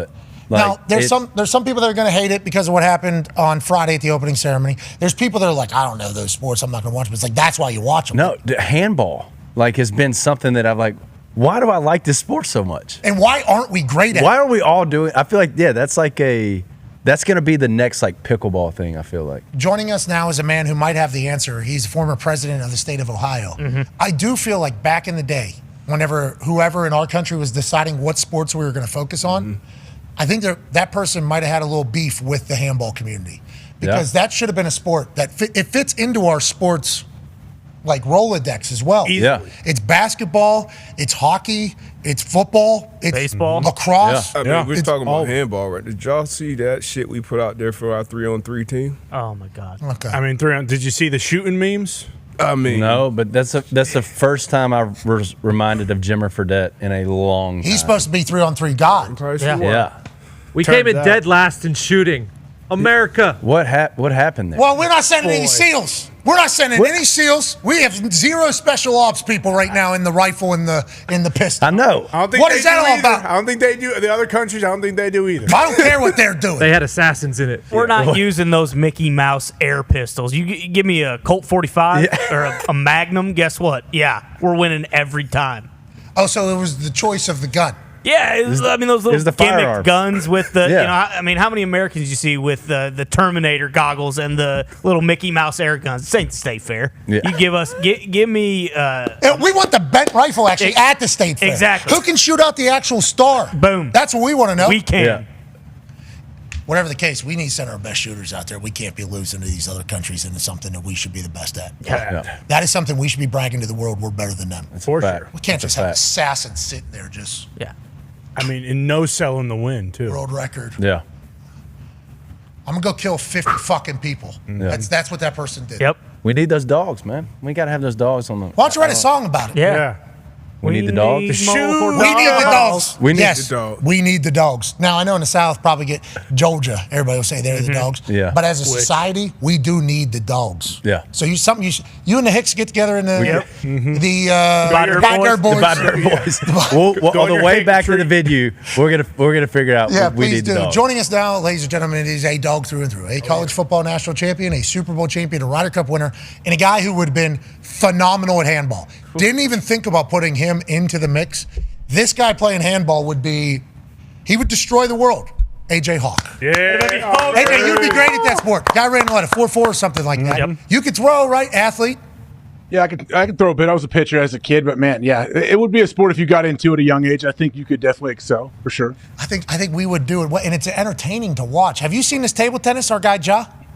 I mean, yeah, it's unbelievable. My kids love watching it. Everyone loves watching it. How could you not? These guys are unreal. So our guy, this is the furthest anybody's ever made it out of the United States of America in a solo event. That is not him. He's on the other side over there, even though he's not wearing the American flag colors. He is wearing the American flag on his chest. This is a recording of Tone Diggs' computer because we couldn't find it anywhere because the disrespect for table tennis. I think the potential disrespect is because America has not been that great at it worldwide. Yeah. This is our guy. He's been training to do this since he's like 14 years old. Moved from California to Sweden to chase his dreams of being a table tennis player. This guy has been fully committed, and then he got screwed by the drug testers like 18 months ago or whatever the case, and barely even made it into the Olympics because he didn't put a 1 before his phone number whenever applying his form to be eligible for the anti-doping testing, yada, yada. So they couldn't get a hold of him because they didn't put a 1 in front of a phone number on a file and now he's better than. I mean, okay, what are we testing for? What are we testing these guys for? I'd say Juice them up, let them take sure. whatever they want. I don't care. I don't know how much of an advantage it gets you. Well, so the steroid Olympics are right around the corner. That has been announced. Can't wait. That has been announced in the entire thing. Nice. But I would assume ping pong. Adderall would be the one, Foxy? I think Adderall would be the. Yeah, probably. I would think so. Any focus? Yeah, I brought cocaine. Like cocaine. a heart rate thing, maybe? Cocaine, no question. Cocaine. Meth. Meth, yeah, definitely. Yeah, some crack. For the good of society, too. Dialed in, yeah. Some meth. The serves. Viagra. Is it? Because it's Viagra, no question. It gives you an extra paddle to hit. You're right. Hit the ball. Yeah, Exactly. it might be actually a deficit. You're rocked up. You know what I mean? But then you know exactly Smack how the far you table. need to stand. Oh, it's like they said that about Aspinall. I saw a meme about Aspinall, the guy. The adjustment from England. He went before the fight. He puts his arm on the guy's shoulder as hey, let's have fun out here. They're like, that dude's checking his reach on that guy. And there's a couple photos of him doing it before fights where he's on his shoulder, hey, have a good fight out there. And then it's easily just okay, yeah. So we're now I know. Okay, so that's genius. But he looks like babyface. It's super babyface. Look at how much of a gentleman this guy is. What a sportsman. A great sportsman right there. And that's the internet. I assume he is actually doing that, but there is certainly an advantage to. What if every fighter now comes a double shouldered? Yeah. Hey, how you doing? Really? Cool. Grab the face a little bit. How's the jaw doing? Itchy. Yeah. All right, we're in the middle of NFL training camp, and we want to see highlights from everywhere. Yeah. We want to see what's going on. And there's only one way to get from one camp to the next, AJ, especially in this here United States of America. Ladies and gentlemen, Jordan Davis, buy some dirt underneath some railroad tracks because we're hopping on the training camp train. Let's make some stops at all the places that'll have stories developing. First one, Kansas City. As Patrick Mahomes and the defending back-to-back Super Bowl champions are going off without a hitch. Seemingly everything is great. We got double throwbacks happening with Kadarius Toney. They're asking him to catch the ball twice before the ball is thrown by him to Xavier Worthy down the field. The Chiefs are back on their bullshit, looking to go for 3 in a row for the first time in NFL history. Are they even better? What? Uh-oh. Training camp train, hop back on. Let's get to the great state of Minnesota as J.J. McCarthy, who's potentially the future of the Minnesota Vikings, drops a dime down the field. People are saying he had to wait for it. Nah, he's just playing it off so damn good. Let's go to Oxnard. No fans, no passion from Micah. What's going on? Hands to the face as well. Yeah, definitely cheating, and one-on-ones are nowhere near a way to tell if a guy's in shape or playing good football or not. But things are not going well for the Dallas Cowboys. Will they be able to piece it all together for one last hurrah, this squad? Ooh. We shall see. Back on the train we go to Indianapolis, as A.D. Mitchell has been unguardable, unstoppable, and every single ball has been very catchable. Absolute dog. Let's go to Seattle.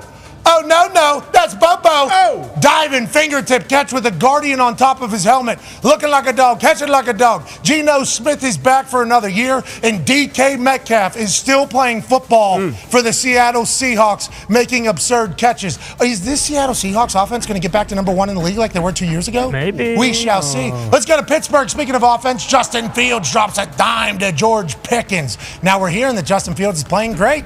We're hearing Russell Wilson's coming back. What will that story be on the the offensive side. We shall see. Green Bay, Wisconsin, the richest man in NFL history, throws up a prayer. Big-time catch by Romeo Doubs, who's obviously one half of the young crew alongside Christian, and then you got Luke Musgrave making one-handed back shoulder catches. The Packers seemingly swimmingly just great. Puka Nacua, give me that. An Odell Beckham-like grab, jumps up, snags one hand. Matthew Stafford, new deal, a lot of new money. Speaking of new deal, new money, Caleb Williams, new man in Chicago. Dart in training camp. Things are coming out, all aces for the Chicago Bears, seemingly. DJ Moore gets $110 million, $102 guaranteed. Are the Bears a team in the NFC North? Maybe. Hop back on the train. Let's go to New England. Joe Milton, quarterback out of Tennessee, can do a backflip. Yeah! How about it? That's cool. Let's get back on the train. More training camp footage coming out of Carolina. Xavier Legette, Northern South Carolina. Dog.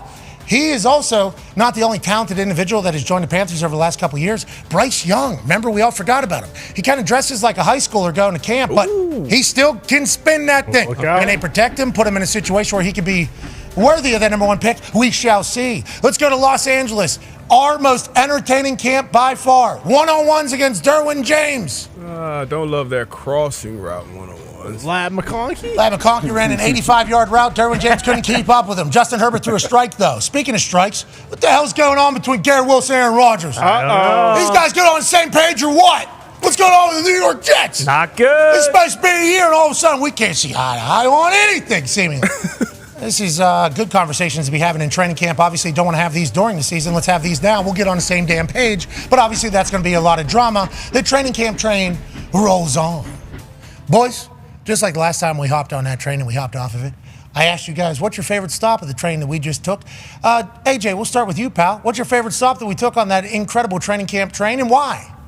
Well, I mean, I think we all know, like, there's so many things surrounding the Dallas Cowboys. You see that clip, Micah Parsons doing one-on-ones. First off, the media will grade these one-on-ones and tell you how many they won, how many they lost, and players actually sometimes pay attention to it, which I hate because it's called practice for a reason. You're supposed to fail. You're supposed to try things that you want to implement into your game that you might use when it actually matters. Now, Doga, great rep here. There you go. Hands to the face, 15-yarder. We know that will most likely get called, but it's a good rep, I guess. But the more, like, to me, like, look at the stands. That seriously worries me. I know all the fans are blaming Jerry. I've seen the tweets like, oh, hey, we're with the players. We love the players. We don't like what Jerry in the front office is doing. So all you can do is go out there and win games and hope to get them back. I heard some people say, we're with Big Mike. Yeah, give Big Mike a new deal. I heard a couple people, fans say they weren't going to go because Big Mike didn't have a new deal. How about you, Ty Schmidt? Which stop did you appreciate the most? Not to be a homer, but I think it's the Packers actually. Wow. Jordan Love's out there now.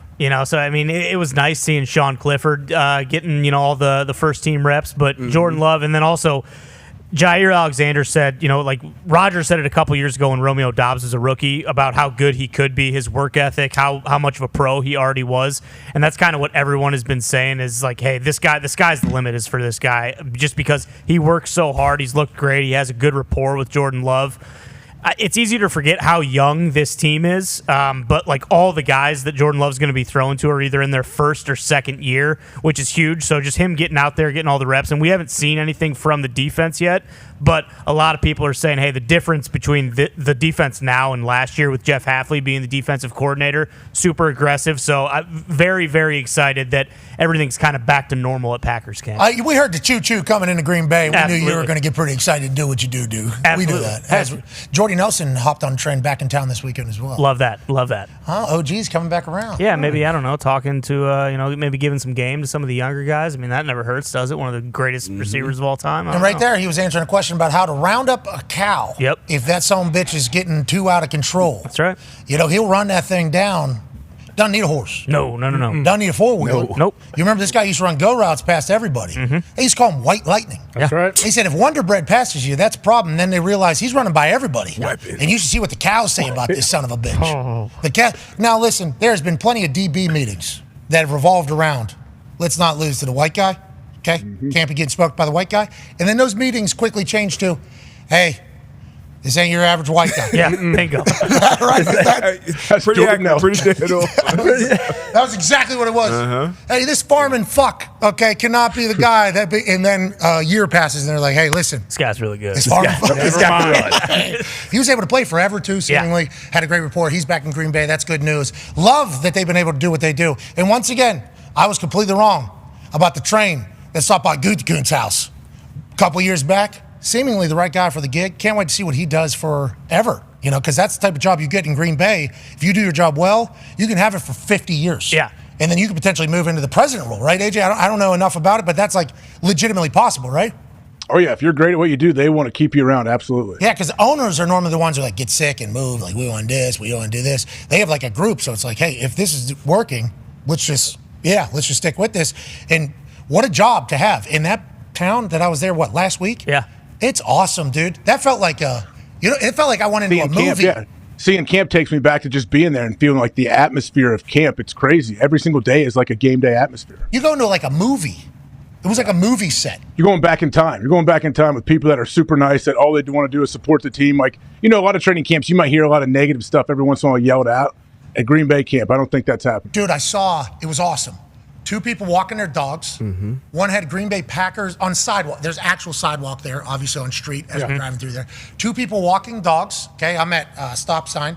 2 people walking dogs. Green Bay Packers hat on one of them. Green Bay Packers shirt on the other one. Walked by, high-fived. Just kept walking. That's awesome. I was like, football yes, time. Yep. This feels so good. And then you turn around the corner, and you got the most historic stadium on earth right there. Yeah. And then we were at the Rest center right around there, and it's like this is a movie. It was literally like a movie. I guess I was there like the first day of training camp, so it's like, probably magnified. A lie. But I hope they continue to be great. And Jordan Love, seemingly the guy. Let's hop back on that train. Which stop did you enjoy, D. Budge? You know what, L.A. I think Jim Harbaugh is going to be one of the most entertaining interviews, press conferences all season long. When I look at teams, I start with the head coach and the quarterback. Obviously, I love what Justin Herbert has been doing. Got banged up last year. Went and drafted Joe Alt up front, so they're going to build an offensive line. Going to run revamped running back room. Big bust Gus Edwards and J.K. Dobbins over there. Hopefully, he can bounce back and be healthy. Wide receiver room, very suspect. Obviously, we know Quentin Johnston has been dropped down to the second team. But Ladd McConkey's been a dog all year long. Josh Palmer probably be there, wide receiver 1 going into it. And Jesse Mentor on the other side, a defensive coordinator, new defensive coordinator, replacing what they had last year. And it was terrible on that back. And we watched his defense, Michigan's defense in college, obviously, the last 2 games of the season, do great things, very well disciplined. So I'm interested to see how they turn around. Year 1, I'm already expecting a playoff appearance. Probably a playoff win. Jeez. Year 2, 3, I'm expecting the title. Well, if they can stay healthy, obviously, that is everybody's story. But if they can stay healthy at key positions, I feel like in my life, after watching Harbaugh coach now at numerous places, just as a football fan, like he's going to figure it out. Yeah, and he's going to do it in his own way too, like completely different than anybody else. If they stay healthy, you got to assume they're going to be in it. That's how he feels, and that's how they're going to go. But if they get any injuries, this is Coach Harbaugh's response for the rest of the year, we're told. I'm really a better writer than I am talker, in my opinion, so I'll just read it for you. You are too. So for clarity, whenever I'm asked about anybody's medical condition other than my own, the following will be my best effort to relay information. I am not medically qualified to categorize or speculate as to how someone else is feeling. The best I can do is say that someone is working through something. 2, I get to report from those who are qualified and then follow the instructions. 3, if at times I look or sound like I am not a medical expert in the field of medicine, guilty as charged. All right, thanks, guys. That is a smart man right there. They might win it all this year. Oh, God. What a weapon. He's got a Hall of Fame resume and everything. Yeah. So he's already going into Hall of Fame college ball. He's going to go into Hall of Fame probably for the NFL for the success he already had with San Francisco. Colts Ring of Honor. And Colts Ring of Honor. I mean, it's like, so he's already in Hall. So it's like Belichick. When Belichick does his shit, it's like, yeah, he can do that. He's Bill Belichick. Harbaugh, it's like we've all just accepted. Harbaugh's allowed to do whatever the hell he wants. Yep. He can flip tires if he wants. If he wants to show up shirtless, if he wants to have cleats on, if he wants to take a rep in a fucking game this year, Go ahead. let him out there and let him do it. Yeah. I love that he just said, just for precedent here, okay? This is going to be my answer anytime I am asked. And then he ends it. If there's ever a time where I look like I am not a medical expert in the field of medicine, and then he wrote, guilty as charged. Guilty as charged. And then just, what if he were hard out at the end of that? What a man. Joining us now, ladies and gentlemen, is somebody who might tell us his favorite stop on the training camp train. Thank God Harbaugh's in football. Yeah, I mean, I practiced the. Don't you guys wish country music had a hardball? Oh, dude. Like, we get to claim Harbaugh as a football guy. Yeah. And you could put him on a microphone anywhere, and he would crush. Yeah. You get him at one of those CMA fests, he comes out to present. Whoa, man. I think there's some in there. Blake Shelton. Oh, Blake Shelton's kind of like. You're right. I mean, Luke Bryan can get up there too. He could be our Jim Harbaugh. Would Luke Bryan think that's a compliment? Yeah. I hope Luke Bryan's Absolutely. there. Absolutely. Joining us now is you Dean. guys don't have any of these. Fucking not in my small town. Yeah, well, he's got a little bit in him. Yeah, you think he's hardball potentially? Maybe, I don't know. You show me something. He was up there, L1. Yeah. Did you see? He was L1. Oh yeah. At that particular. Yes, Joining us now is the. You guys don't have any of this guy in your world. We know that. This guy is the guru on everything football for ESPN for the next 6 months. Friend of the program, superstar quarterback of the NFL, shoulder therapy thing salesman, ladies and gentlemen, Dan Orlovsky. Dano. What's up? What's up? Dan, Jordan, what's up, man? I want to talk to Jordan real quick. Oh, what's yeah, up, bud? Right? Dano, what's up, buddy? Good to see you, man. How are you, man? Doing great, man. Doing You great. tell us, Dano. You ever see this guy? You ever see him live? You ever stand him up? Dude, 2 weeks ago, he was just here in Bridgeport, and the plan was to take the whole family, and ended up the same night having to get to Luke Combs at MetLife. Okay. I like this guy. I got to talk to Jordan Danish. I felt terrible. My sister went to Jordan's show. We had a bunch of friends who went. They said it was unreal. Yeah, of and course. then you're back here in like a month or something in New York. that we're gonna Dan's try to coming. get to, yeah. We're up in a month, and Dan's coming out. We got to play some golf too, Dan. But He doesn't deserve to hear that live. He doesn't deserve to hear that. He does. What was rough is you went up there on Friday night, and then I was there on Saturday night. Because you're in MetLife, so I missed you by a day, both places. Yeah, he did that on purpose. He didn't want to hear you. Yeah. Like that's why he went the day you weren't. I mean, I makes like sense. Yeah. He wouldn't want to go to Bridgeport. I tell myself something else, but maybe that was it. No, There's two guys that I want to see. Jordan and Zach Bryan. Yeah. I haven't seen him yet. Dude, I saw Zach Bryan in Nashville, man. Unreal show. Are you gonna go sing? Awesome Are you gonna show. sing Revival? That's the right. Everybody gets up there and sings. I believe so. Yeah. That's a good moment. Those arenas go crazy. Do you just bring everybody? Do you bring people up to? I've had Peyton's come up and sing By Dirt. Eli sang it with me. Probably a good break for you guys, or no? What? Like on the show, like it would be, but like Peyton always just like kind of gets so far away from the mic that you can't hear him. So I end up having to sing it anyway. That's on purpose. It's on purpose. Yeah, yes. yeah. He's but way back. Sing it, Jordan. Yeah. But yeah, we've had a few people come up and sing with us. Would you let Dan Orlovsky sing? Oh, next? Dan. I would kill it. Dan, September next month. 14th. Yeah, September 14th. Dan's singing By Dirt.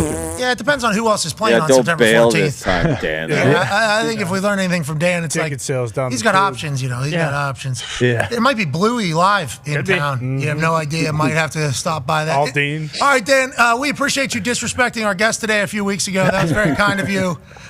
We do appreciate that. Thank you, Dan. If it means anything, Parker McCollum, I was supposed to go to one of his concerts, and I was actually texting with his person. He's great. He is 20 minutes before his show. So here I come, and as soon as I sent that text, I fell over onto my bed and I passed out and woke up at 4 a.m. I guess I missed that whole concert. Different situation. Yeah, he thought I was on my way to it. He said he had a whole thing set up and that was 100%. So we've all been assholes before. We never directly told the person we chose somebody else over them, but was a long day. we've all kind of been in there. It was very Hands were tied. Hands were tied. That was Zito's bachelor party day in Nashville. Mentally, you were on your way. You know, you were out the door in the car. You're already singing Hell of a Year in your head. You're damn right. I was. Handle on you, bro. Exactly. And I was already off and running. Anyway, let's get back to the train, shall we? Which stop that we took do you think you want to talk about a little bit more? We've already hit the Dallas Cowboys. That's wild what's going on there. Green Bay, that's wild as well. And then if you think about all the other places that we stopped on there, one of those teams might win a Super Bowl. They could. one of those teams might win 3 in a row. Dan, what do you want to talk about from the teams we just showcased? I'm going to go Minnesota.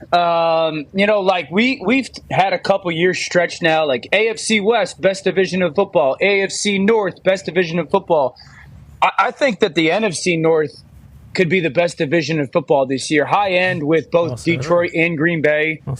Chicago, I think we talked about, is the best situation a number 1 drafted quarterback's ever gone into. But Minnesota's super interesting to me because, one, they were 6-6 last year, even after the Kirk injury, going into their I think their bye week. So they were right in the picture. Josh Dobbs was balling, and then they lost 4 out of their last 5, 2 of them to Detroit in tight games. I think one of them was to Cincinnati in a super tight game. So, I think Minnesota, because of the quarterback situation, is it going to be Sam Darnold?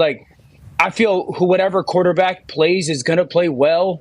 Sam's got a great opportunity. It's by far the best opportunity he's ever had in his career. But then McCarthy, I've said, McCarthy is going into the perfect place when it comes to what are you good at, what's your past, and your skill set and type of offense. Great. Minnesota's the ideal place for you. And with both those receivers, Addison and obviously JJ, but then Hawk is so good. Their offensive line is top 7, top 8 in the league. Aaron Jones comes over. This is a team that I think Flores is their defensive coordinator. I think that they could be playing really, really important games in December. Not shocked if they somehow get into the playoff picture at all. We love KOC. Yeah. Love He's KOC. awesome. Love Flores as defense coordinator, so it would just only make sense if they were able to do it.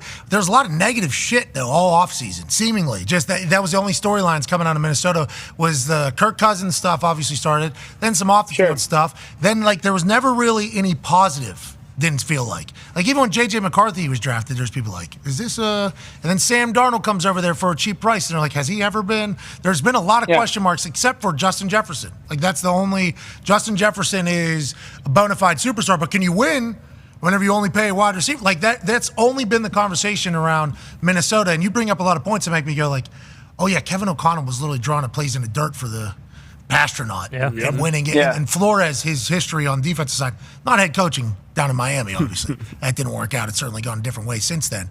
But whenever he's they added Jonathan Grenard and Dallas Turner from Bama. They got, I know they lost Daniil Hunter, but they're really talented on defense. Andrew Booth, I think he'll take a step forward. No, is Green Bay worried? Because Chicago. I just think as a whole, the division's going to be good. I think that division will not have a bad team. I don't think that division has a bad team this year. Caleb. Look out.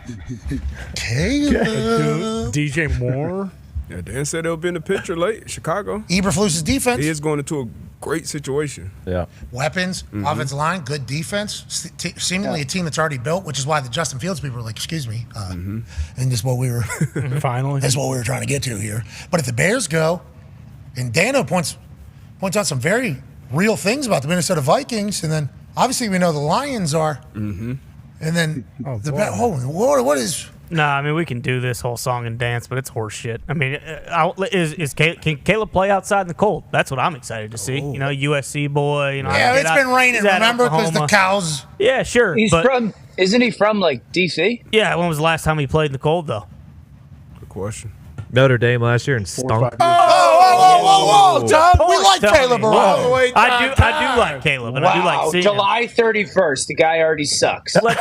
Let's well, Dan, you're no easy or let's not. If that's one way, you've gone the other way a few times before, and then just kind of.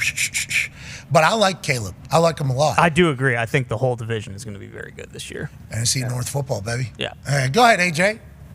Dana, what about Pittsburgh with the quarterback situation? We know Russ has been hampered with that calf injury, whatever's happened, but Justin Fields, as Coach Tomlin said, he's kind of maximizing the opportunity he has.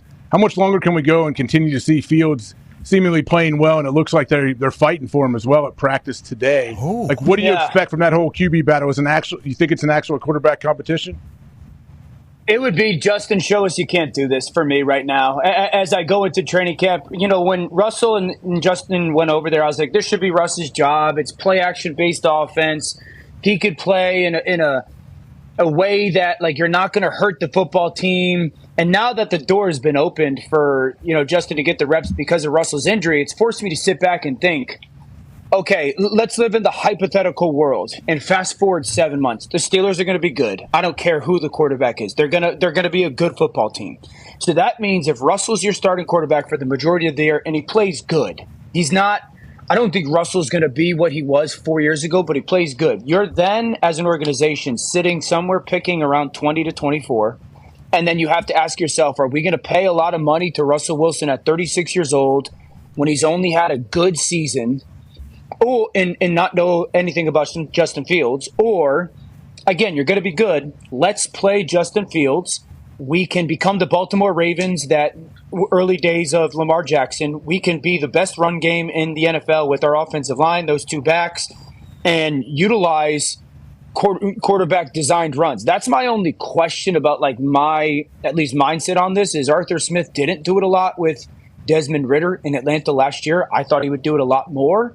If Arthur Smith is willing and capable of doing that, I would play Justin Fields and sit there and go, we're just going to try to emulate what the Baltimore Ravens were early on with Lamar, and they'll be really good. And then they have to make the decision of, all right, we were really good on offense, specifically running the football. Justin was plenty good enough throwing the ball. I feel like sometimes we talk about Justin Fields like it's like Tommy Frazier of Nebraska, like couldn't throw type of thing. Jeez. And then well, then we make a decision. Do we pay the 26-year-old? With the Justin Fields convo in the Baltimore Ravens and Tommy Frazier, I guess, but the Baltimore Ravens, they did go all in and they changed up their personnel and they brought in Ricard, who won like 280 pounds at fullback, and then obviously the multiple tight ends, and then they had issues obviously with wide receivers who were talented who want to get out of there. They got George Pickens over there right now. But it would be two different offenses with Justin Fields from what it sounds like than with Russell Wilson, right? It would be I mean, I don't think. Just because you have an offense that is built around designed quarterback run doesn't mean that a great majority of your playbook doesn't carry over to other athletes. Now, you would get rid of that with Russell. Like, you wouldn't be utilizing that, and you would have to adjust your offense. But that's more of adjusting your play calling rather than adjusting the playbook. And I just... I just think that because of the type of people that they have, their offensive line is going to be really good in Pittsburgh, specifically running the football. And Arthur Smith is a fantastic run game coordinator, and those two backs are good. That's what I would do if I was Pittsburgh right now, if it's close. Now, if you tell me 3 weeks from now Justin Fields is looking awful in camp and Russell Wilson is settled down, different conversation. I don't think that's likely. So because of the talent that is still there, and dude, you guys, and D-Butt, you know this, AJ know this. When you commit to that style of offense, when you're going to be a little bit more of a designed quarterback run downhill at you, you'll get simpler defenses. Like, you will. So your pass game with Pickens and, Roman Wilson and Freiermuth, like, it's not like they're going to be seeing these exotic coverages that your pass game is going to be so difficult to operate. To your point about Justin Fields, I remember there was a conversation about them being like, we want him to be a pocket passer, he can't run as much. And it's like, no, that's the running is, that year they were terrible. The only upside was him running the ball. Remember, it was like once a week, there was a highlight of him going 75 yards, pulling away from people. That one we just showed there, he broke 4 tackles. He was already down, he was running all over the place. He's a weapon on the ground. And it was always the discussion about him throwing, and shout out to Tommy Frazier, obviously. He did his thing. It was always like, because it seemed like that was the issue, as they talked about his arm. And was it his arm? Was it his ability to dissect a defense? What was it? What was the... Well, I think Justin has always played slow physically. Like, and it's weird. He is more of like a powerful athlete than a twitchy athlete, I would say. Like, he doesn't play super quick when it comes to like the suddenness of getting through a progression or whatnot. He's got an elongated release. I talked about that when he was coming out of Ohio State. One of the things that people called me a lot of different names about when he came out of Ohio State was the ball, his elbow got on top of the ball. Yeah, we did a presentation on this show. I remember that. Correct. And so like that's. Oh, it sounds like it was my fault that you got in. It sounds that correct sounds like you went through some shit because of what you did there. Huh. No. And so like that's the thing that holds him back. And when they were doing a report the other day, it was like, well, he still is just okay with the simple stuff. Yeah, that's just who he is. Like I just think you're not asking him. Like Purdy is unbelievable with that. That I got to make 5 decisions in a fraction of a second and get to a different guy, and it's got to happen quick. That's not who Justin is. But throwing the ball downfield, that's what he's always done really well at, and I think that's a good marriage scheme-wise. Okay, I'm excited to watch it all happen. I think Tone Diggs and the Yinzers would be incredibly pumped about it as well. Jordan Davis has a question for you, Dano. Dano, just being up there. Hey, why didn't you come to his concert? Yeah. That's what he wanted to ask. But he wanted to ask a football question. Sorry, man. Sorry. Hey, you know what? I might have it written down on my calendar. Yeah. I got it in the calendar. He, well, just being up in New York, I mean, Aaron Rodgers coming back, obviously, you know, that guy can sling it. I think a wide receiver and quarterback having a little spat a couple days into camp isn't really anything to look into. But, I mean, I feel like that's a team that had a great defense last year, stayed in some games, and now with Rodgers back and still weapons on offense, I feel like that's got to be a top. I mean, that's got to be a favorite for one of the better teams in the NFL, right? They win the Super Bowl, Dan, or not? Tell them. I don't know if they win it, but I think they're absolutely one of those teams that can. You know, Kansas City obviously is the team to beat. Jordan, the way that I say it is like, they don't have a talent question. They have a health unknown. You can't say that about every team. Like the Carolina Panthers, they're not winning the Super Bowl right now. Hopefully one day they do. And so, like, we just don't know if they're going to stay healthy enough to make the run and specifically at, like, really important positions.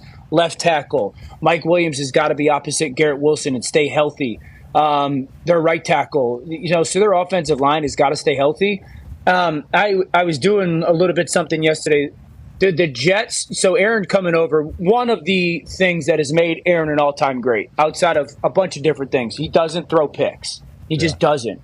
He'll rather throw the ball away 14 times or take a sack here and there than give the ball away. The Jets defense, you mentioned, has been awesome. Last 2 years, they gave up like 19 points a game. Dude, the Jets, since Robert Saleh has become their head coach in 2021, have held the lead in the game at any moment 26 times. That's the least amount in the NFL. Yes. So you're talking about a defense that's been really good that's never been able to play from ahead. And AJ and D Butt know this, but like they've never been able to hunt, essentially. It's tough. And so like I think you get a quarterback that doesn't give the ball away, explosive on offense enough.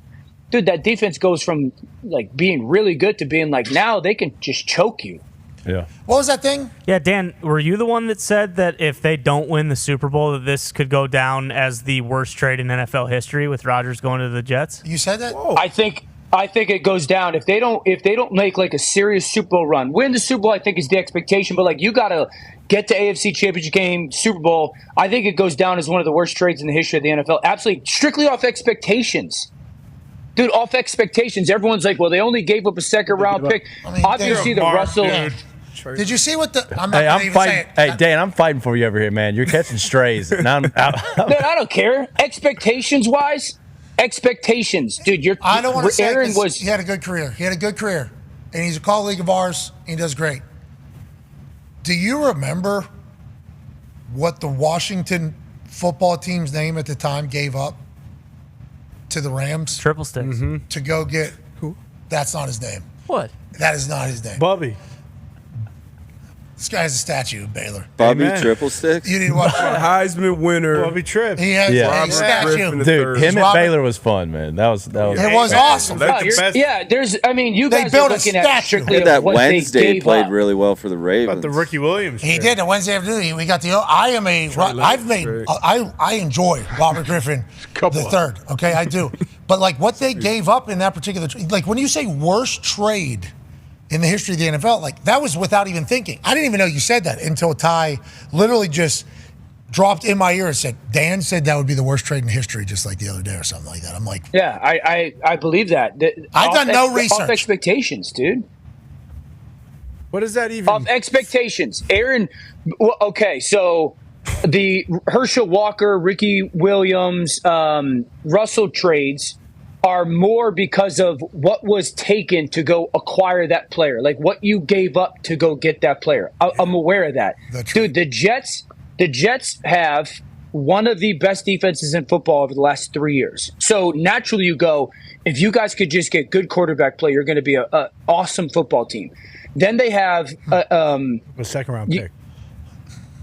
I'm aware of what they gave up, Boston. I didn't. And the Packers were ready to move to Jordan Love. So he had just won the MVP 2 out of the 3 years. Yeah, but we all know how the actual situation was. So seemingly, that is the worst injury in the history of the NFL. Him tearing his Achilles 4 plays in. Is that what you're saying? It would have to be. That was brutal. No, I mean, there's obviously worse injuries, but like, dude, when it comes to profound impact, dude, absolutely, dude. They have a dude who's the defensive rookie of the year in Sauce Gardner. They have one of the best defensive lines that we've seen in the NFL in the past couple seasons when it comes to sacks. They have a wide receiver that's an absolute superstar they took in the top 10. They have one of the best all-around running backs in football. Dude, it's okay to sit here and go, the expectations are, we haven't seen the guy play, and we're like, bona fide Super Bowl contender. Agree, the expectations are allowed to be. Just need a quarterback. Just give up a second-round pick for a quarterback. Then it seems like a great idea. No, but not a quarterback. It could be the worst trade of all time. They got one of the best quarterback. Yeah, dude, it's not like they It's a great trade trade of all time, though. Could be. Right, but like, it's a bad move. They got a dude. Why did we do this? No, it wasn't. It has that. They had Zach. They did have Zach Wilson. Good boy. He's a good boy. Sweet. He's a good boy. He's a good boy. It's sweet boy. Yeah. He's a sweet boy. Sweet boy. We met him. He's a sweet boy. You ever met him? I haven't met him. He buys dirt. Yeah, he would. He actually just bought some dirt in Denver. Yeah, he did. Denver. Is he QB1 out there right now? QB3, I believe. But he's a sweet boy. He's a good boy. He's QB3. Next thing you know. Yeah. Wait, That's what we're talking about. Who else is in Denver right now? Bo Nix. Bo Nix, that's right. Jarrett Stidham. Bo Nix. Jarrett Stidham. Bo Nix will be their another starter. Baylor guy, man. They're saying Bo Nix potentially offensive rookie of the year. They've talked about Peyton, Love, and Nix since draft night. Like it was even before draft night. They're like, Denver loves Bo. Denver loves Bo. Denver loves Bo. And then Bill Belichick booked Sean Payton during the draft. Spectacular. While Oz was doing something that no human should be able to accomplish, predicting something like at the exact same time. I think Oz was trying to get Bill's attention. Hey. I need you to guess a number here. Do we want Sean? We want Sean Payton on the show. Yes, Bill. We would love to have Sean Payton on the show. And Oz was like, pull card. All right. That was a scene. It was. Oz still figured it out. Oh, yeah. Of course. AJ, you tried to screw that guy 3 times with that card. You're like, No, I want everybody to know that I was not in on it. That I was just, an innocent bystander. hey, cut the cards.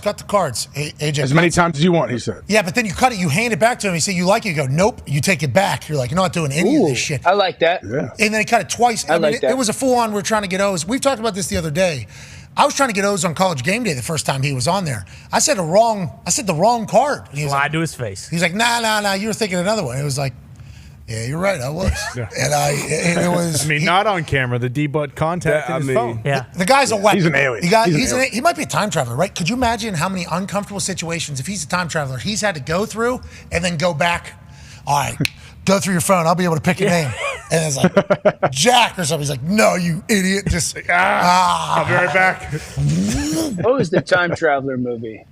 The Time Traveler's wife? Jumper? Of course. Jumper? Oh, yeah, Jumper. was one of them. Well, Was that time travel? That's not time travel. Looper. Teleportation? Maybe, is what you're thinking of. There's a lot of dimensional chat right now. Feels like that's the new it topic. A lot of TV shows. Is there's like different dimensions. Anyways, going back to booking Sean Payton. Sean Payton comes on the show and talks about Bo Nix's visit to Denver. And they did a drive around in a car to I think get a physical and go to some other places. And as soon as Sean Payton said, as soon as Bo Nix got out of the car, I think they dropped him off at the airport to take off and go back. He said to the crew that was in there, whether it was scouts or GM, I don't know who exactly it was, he said, oh, that's the first quarterback off the board right there. That is everybody. Is everybody going to feel the exact same way we do once they meet him? Like he's the guy. So I think Sean Payton's been sold on Bo. Why is that? What does his offense have that Bo has? Yeah. Well, I would tell you this. When I started watching these college kids, getting with a little bit of expectation, I had seen a bunch of Bo at Auburn, a decent amount of him at Oregon, but never really studied his games. And then when I watched him this spring, I texted Field Yates and I said, guy's tape who shocked me the most was Bo Nix. His tape was really, really, really good. I think, you saw a growth in maturity from the Auburn days. When he went to Auburn, you could see he was trying to, throw a crazy touchdown pass every single play to live up the expectations. He would run around like a chicken with his head cut off and just be essentially playing quarterback like it was backyard football at 12 years old. And then at Oregon, he really became much more of a every down quarterback, how to read the defense. Sometimes you have to take the lesser throw, where's the window to get the ball out. I don't always have to run around, but he didn't lose his athleticism. And so you saw development and growth. His ball placement is fantastic. He plays with really good balance in the pocket. He's still got a zip on his ball. Really athletic kid. So, like, there was a lot of elements when it came to, like, and if you ask what's Sean Payton's favorite qualities in quarterback, one, you got to handle a lot of stuff pre-snap. Sean brings in a bunch of different. Is everything okay? Yeah, it's a fire truck. Bunch of different personnel. Thank you for your service, firefighter. Different formations. Yeah, amen. Bunch of different personnel. Are you okay? Are you sure? Is this your house? At your house? Better check the basement. Yeah, hey, you need to buy some new dirt, maybe. You might have to buy some new dirt here. I hope you have insurance on your dirt right now. Buy dirt.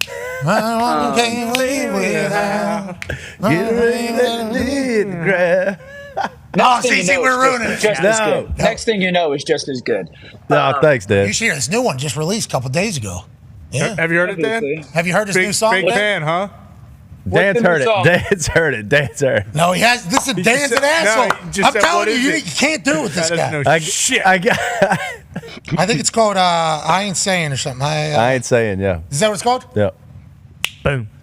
That's what. I haven't heard it yet, Jordan. But hey, it just went to radio on Monday, so all right. That means nothing. Do you see these guys try to bury me? I Jordan? know, man. They're just scumbags, dude. I'm fighting for you over here, bro. I'm fighting. This is my life, we listen to the song. I told you earlier today that we turned a page on this show. We're no longer allowing assholes on the program. And you swung and missed today. Oh, yeah, haven't you won? Yeah. Haven't you called Jordan an asshole? Yeah, what the this guy hell? never quits. What the hell? Was that me? All right, we're getting off ESPN. You're welcome, I guess. Anybody that's watching this program, we have no idea. Back tomorrow. Nailed it. Nailed it. Dan, what's your problem? Have a little respect for this guy. Have a little respect for this guy. He's letting you come. I wasn't talking about him. Yeah. I wasn't talking about him. What? Jeez. You don't like Michael Lombardi, huh? Well. Lombardi loves me, man. Lombardi loves me. Big fan. That's how he learned that you were on the show today, because Lombardi said, yeah, he could be Dan Orlovsky and just give money to everybody. Yeah, Dan's got this vault. Everybody gets paid. And he goes, Dan? He just doesn't like me. Just doesn't like me, man. He was on for like 20 minutes today. He took like 3 shots at me. He did. I just don't understand Gotta it. love it. I just don't understand. It's respect. I just don't. Every time I watch it, I thought that was kind of uncalled for. But you did. I mean, there was a couple things you said today that's like you're setting yourself up. Worst trade of all time. Come on, bro. One of the. I didn't say the, right? I think it's clearly Herschel Walker and Rick. Yeah, it's in the conversation. Okay. So you said there's a lie right there.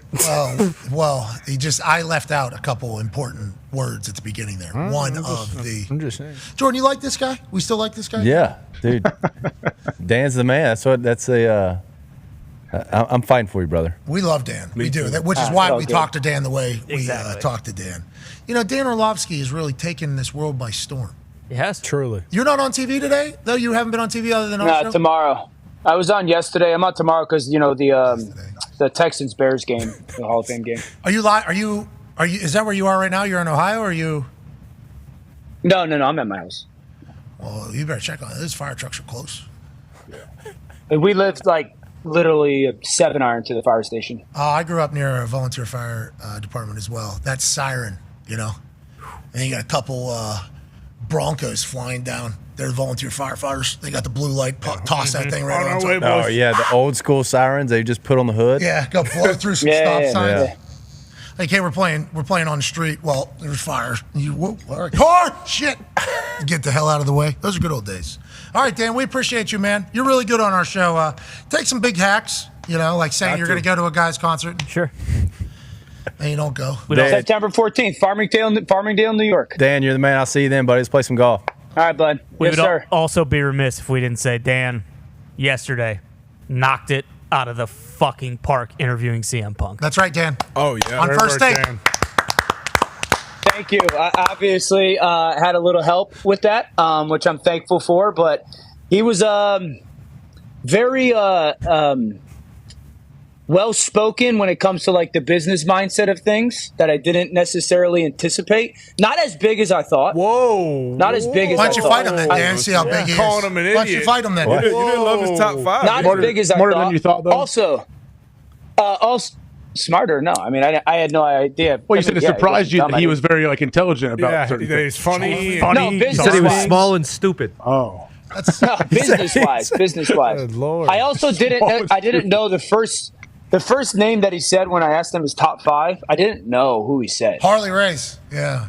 Dongo. Is that a dude or a chick? All right. Dan. This isn't a fucking superhero movie, dude. This is WWE. It's real life, bro. Wake up. Harley Race? All right, ladies and gentlemen. Guess. Why don't you guess? This guy sucks. So bad. It never ends. Can't just guess. Dan, we just complimented you. You know, we said you did a great job, and then you're like, you know what? Let me just get right back into this thing. And Dude, I don't know who that. I'm sorry, I don't know who that is. Like, this makes me a bad guy. Belichick. Yeah. Physique. why don't you do some research on Not the to people- me, Dad. Is that who's that on the right? I know that name. Why don't you guess? That's Trump Senior. Gosh, dude. It's not Mr. Perfect, is it? His nickname's the Weasel. He was with Bobby the Brain Heenan, damn it. He's one of the greatest Bobby commentators. Have some of all time. respect. He's literally one of the greatest Yeah, Bobby commentators the of all Brain. time. Fuck this guy. He was Yeah. with Mr. Perfect. He's a part of the GIF where Mr. Perfect throws the towel, Yep. and then Bobby the Brain snags it, and then throws it. Yeah. Yeah. He's Bobby weapon. the Brain. Yeah, both these guys, Hall of Famers, obviously. Who was Bobby the Brain's main, like, when he became, like, a big time manager? Was it? Mr. Perfect had a hell of a run. I mean, when he was with Mr. Perfect, it was a massive ordeal. But his commentating is what he's really, like, I think, the greatest, some people say. Bobby the Brain. Yeah. I would never get into the greatest commentator position because I'm in it, but it's like anybody that's able to succeed at it is a weapon. Oh, you guys are in that game. Congratulations. That's Thank awesome. you. I forgot about Thank that. you. Thank you, Dana. That's good journalism out of you. You guys are in that. That's awesome. Thank you. Not everybody feels that way. That means you guys have been in multiple video games. Yeah. It's also funny how they're all bigger than AJ, which is like. What are you talking about? Everyone is pretty jacked on there. You're right. Yeah, dude. Everybody's Wait, like, did I yo. see a clip AJ like running into the ring? Was that AJ or was that Ty? Oh, yeah. No, that was Yeah. AJ. Yeah, Ty's actually Unloading the clip. whenever he gets in the game. There's some videos that have been that have hit the internet of us playing as a group. We look so cool walking Oh, my out. God. We look so cool. walking out. Great. Legitimately. And AJ, I don't know what they did. Did you tell him you wanted to be 5'8"? Yes, this I don't is know. They did my quads and calves. I like my legs. I'm a little bit skinny up top, but I'm all right with it. I like they got everything down 7 times. Here we go. Let's run them. Yeah. And then what? Dude, he's wearing those ropes out. We're staring our opponent down. Arms behind the back like you're Gunther. Mike Tyson. Shout out Mike Tyson. Yeah, shout out Mike Tyson with my gear. Tyson. Dude, this. It's so funny because I feel like I could see AJ doing just that. Well, yeah. Well, he did lay I it told out. him exactly. I told him every single thing, and they followed every detail. The 2K designers are phenomenal at their job. Just like you, Dan. We can't wait till it's Dan Orlovsky Network, coming up on ESPN. We know you're prepared. We know you're ready for it. Dawn. Thanks, bud. Dawn, yeah. Dan Wagon. September 14th. He's going to go buy dirt. He's there. He's singing on stage. there, You got to sing baby. on stage, Believe it right? when we see it. Oh, yeah. He's on stage. He's coming on stage. Yeah, Oh yeah, I could sing. You gonna wear those flip flops up there? You be super cool. What do you think you're going? Are you going casual? I will wear flip flop, jeans, and a t-shirt. Button down. He's gonna look so cool. Don't lie. Yeah. He's gonna do this thing right here. Yep. Got to wear a flannel, right? Like a flannel and a cowboy hat. But you gonna have big Dude, zin I'm in? You from got Shelton, Connecticut, bro. you're not gonna have a bunch of zins in? Bunch of zins? Yeah, Zen out. Don't know what a zing is. All right, ladies and gentlemen, Jay Orlovsky. Dano! What a guy, man. Just a liar. You're pretty happy you didn't go to your concert now, right? No, man, I was bummed. No. Because it was that morning. He was like, dude, he got flipped around. And then I told him, I was like, wait, if you're going to MetLife, then I'll be there on Saturday, so just stay down. He's like, well, I got to be back for something. So he's like, I'm just there Friday night. Yeah. So it was literally ships crossing in the night. Well, that's what happens with Dan Orlovsky. He's got too much going on. So what? He just Yeah. said, like, hey, you get it. Luke, Yeah. Luke Combs is here. Yeah. So. Well, I didn't know he was doing something for. I just figured it was something for like something. You didn't know it was another. I didn't music. know it was. Yeah. You thought he was hosting another show because he's on TV all the time. Yeah. He lied to you. So he Just call he it. lied. I know Lied. he still. He did. You know? Yeah. No, he just said I got something. Something popped up last minute. I got to go do it. And Hey, before we know you got to get to something downtown, and we can't thank you enough for hanging out, dude. dude, thank y'all for having me on. This has like truly been probably the coolest radio interview thing I've ever got to do. So Okay, thank y'all. Well, we're thankful that you're here, man. Yeah. We're not on radio though, so you're gonna have to do a radio interview. Well, just you know what I, business. you know what I meant. Yeah, you know what I meant. Yeah, media situation. Yeah, media I appreciate situation. you. Jordan, stopping you still by. do sound check, Jordan, everywhere you go? You still sound check? Oh no, I don't sound check anymore. Oh, okay. Do you get to a point where you don't have to anymore? I assume that's got to be a pain sometimes. Yeah, I mean it's usually now like usually the day either go play golf, go work out, and then day starts at about 5. Like we'll have stuff people show up, have to do meet and greets, some hangs, but no, I don't sound check anymore. He's in Indianapolis, Indiana this evening at the Everwise Amphitheater at the White River State Park. I did not know it was called the Everwise Amphitheater. No I was talking to him. I Yeah. said, "Are you at Ruoff?" Where he said Everwise. And I said, "Okay, yeah, you're not in Indianapolis, I don't think." And then looked it up. White River State Park, great venue. It is a great venue. It is a great Killer place, spot. great venue. Then you're in Grand Rapids, Toledo, Cincinnati, Irving, Texas, Yeah. Houston, Texas, Springfield, Illinois, Brandon, Mississippi, and then obviously I think you head up to Canada after September. Okay. Well, go ahead. Crush it. We can't thank you enough for coming through Indianapolis. Can you tell me about the Ford Raptor thing? What's going on with it? Yeah, man. So we're giving away, partnering with a spot called One Country, and they've given me the chance to give away my F-150. Because how many countries on earth are the best? Yeah, one. There's only one country. There's only one. One of them. Yeah, my truck. You get a chance. At the end of this tour, I'm giving away the Raptor I've been driving for about 6 months now. And it's a sick car, huh? It's sick truck. Bro, it will. Souped up. It'll move. And we can win this thing? Absolutely. OneCountry.com. OneCountry.com, win a Ford Raptor. Is Yeah. it all souped up? It's got the roll cage thing in the back? Doesn't have the roll cage, but it's got a good little 2-inch leveling lift. Some nice 33s on it. Oh, we got any boom booms in there? How's the sound system? Sound system, it'll thump. It'll thump. Look how cool you look on this thing. Would you like Yeah, some dude. bonus? Yes, Yes. Look at that, dude. Look at that. Look at that guy. Nice truck. You know? Look at the lean. We just get done duck hunting out there. That actually was at my farm. Yeah, we took that picture out there. Do you duck hunt there? Just got it washed up. Yeah. So I was right. Yeah. I feel good about that because I'm from Pittsburgh. I know you gotta come duck hunt with me this year. I did the video game back in the day. It was fun. Yeah. I'll come for the hang. I'm not gonna. Yeah, come for the hang. You know what I mean? I don't know if I'm the right guy to waste these shells on. Yeah. Just use like an Uzi. For the duck. That'll be good. Why not? RPG. Spray them. Yeah. I think it's gonna scare the other birds potentially a little bit early, but we got dogs for that, right? We got dogs. we got the dogs. We got dogs for that. I've been hog hunting down in Louisiana. Hog hunting's fun. I've gone hogging. I've gone frogging in Louisiana. Oh yeah. You do it with a gig or your hands? Hands. Yeah. And with the spotlight. Yeah. So we spotlighted. We're rolling on a boat through so many gators. Yeah. So many They're down gators. there, baby. So many. I was moccasins, Should hunt snakes, gators. gators. Gators whole looks like thing. fun. I think you just kind of roll around just with a gun, right? Yeah. You shoot them in the Yeah. head. Shoot 'em right to the eye. I'll be honest with you. They make TV has made gator hunting a lot cooler than it really is. Not that good. It's just kind of what you see is. The hog hunting was interesting. I think it was in Shreveport. I think I did some hog hunting. Yeah. A guy named Bubba, great name. As soon as I heard, I knew we were in for it. Yeah. The dogs are the show whenever you go hog hunting. These pit bulls and these bay dogs, like they are athletes. Yeah. And the pit bulls that they would send out, the bay dog goes finds them, and then holds a hog at bay. You see, that's why they're called bay dogs. Bay dogs. And then all of a sudden they have a little sense of, we're doing that now, we're catching up. And then the pit bulls, because you can't drive through the woods where the hogs are, so it was a little bit of a distance away, let's say a few hundred yards or something like that. Then all of a sudden they hear where the bay dogs are, and they're a tag team because they're going to take up for these bay dogs who are their dogs as well. So they open this cage, and these pit bulls, we're talking flying off the truck, Moving. and then through the woods like I've never seen before. Someone hop a creek, went over the creek, over the creek, right to, like a blindside tackle of a hog. I was like, damn, these things are the real deal. And like, well, these hogs are ruining everything. They do can't cause keep up with the hogs, I guess. ton of damage. Hogs are taking over Louisiana is the way I was kind of told about this. Ruins a ton of farmland. You fish as well? Yeah. Good fisherman? Oh yeah. Hunter? I would think so. Hunter, fisherman? We do shine. We drink shine. Like, how many country shit? Countryman. I We got know. a Ford Raptor. But see, that's what it is. Like I mean, just growing up in Louisiana, it's sportsman's paradise, man. Like my dad started taking me hunting and fishing early, and I just fell in love with it. And now, with my kiddos, they love to go out. We'll go brim fishing with them. So it's like it's just time to spend with them. And it's fun to be out on the water. When you kill one of them, when you go brim fishing. when you go kill a brim, what's Catch a brim?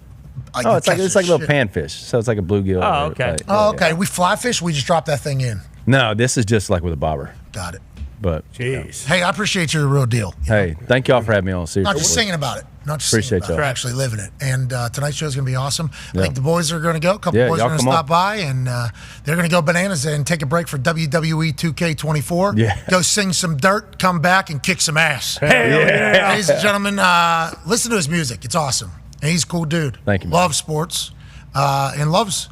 I think you love your gig, too. Seems like you're a very, grateful person. I am. I'm blessed to get to do this. I mean, being able to come hang out with y'all, getting to know you through music, I am. I'm a blessed dude. You're a sandbagger, though, right, on the course?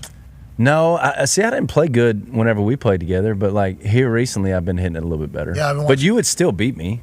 You hit it pretty well. All right. Ladies and gentlemen, Jordan Davis. Hey, thank y'all. Hey, brother. I will Appreciate see you later, it. man. Have All right, fun. thank you. Y'all take your ear thing out over there. Jordan's the Sweet man. beard, too. Oh, yeah. He does have a great beard. Great question today, too. Yeah, a couple of them, right? Couple of 'em. Look at the boots, dude. Orlovsky one. Oh, he looks so cool. Could you imagine being able to sing like that? I do. That would be pretty cool. Yeah, if you sing anytime.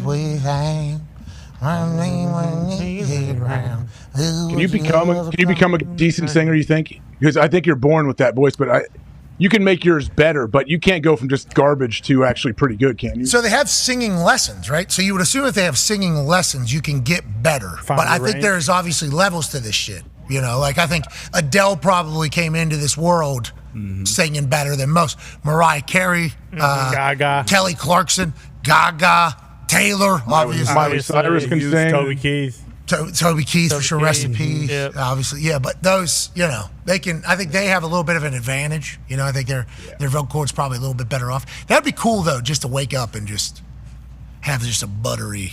Oh yeah. Yeah, and you're out one night, there's a karaoke bar. Why don't I go fucking burn this shit down real quick? Oh, in school, this is fun. Can somebody write me a fucking song real quick? Yeah, how about that? How about that? How about we talent show in middle school? I bet you guys have good talents. Watch me fucking do What that. are you winning? Straight A's or fucking a week off of school? No. What do we win from this entire talent show? Because I'm about to do it. There's people that just seemingly come in and they got it. Oh, yeah. They got it. Like that America's Got Talent show. You'll watch some singer will come out there and it's just like, oh, so you just.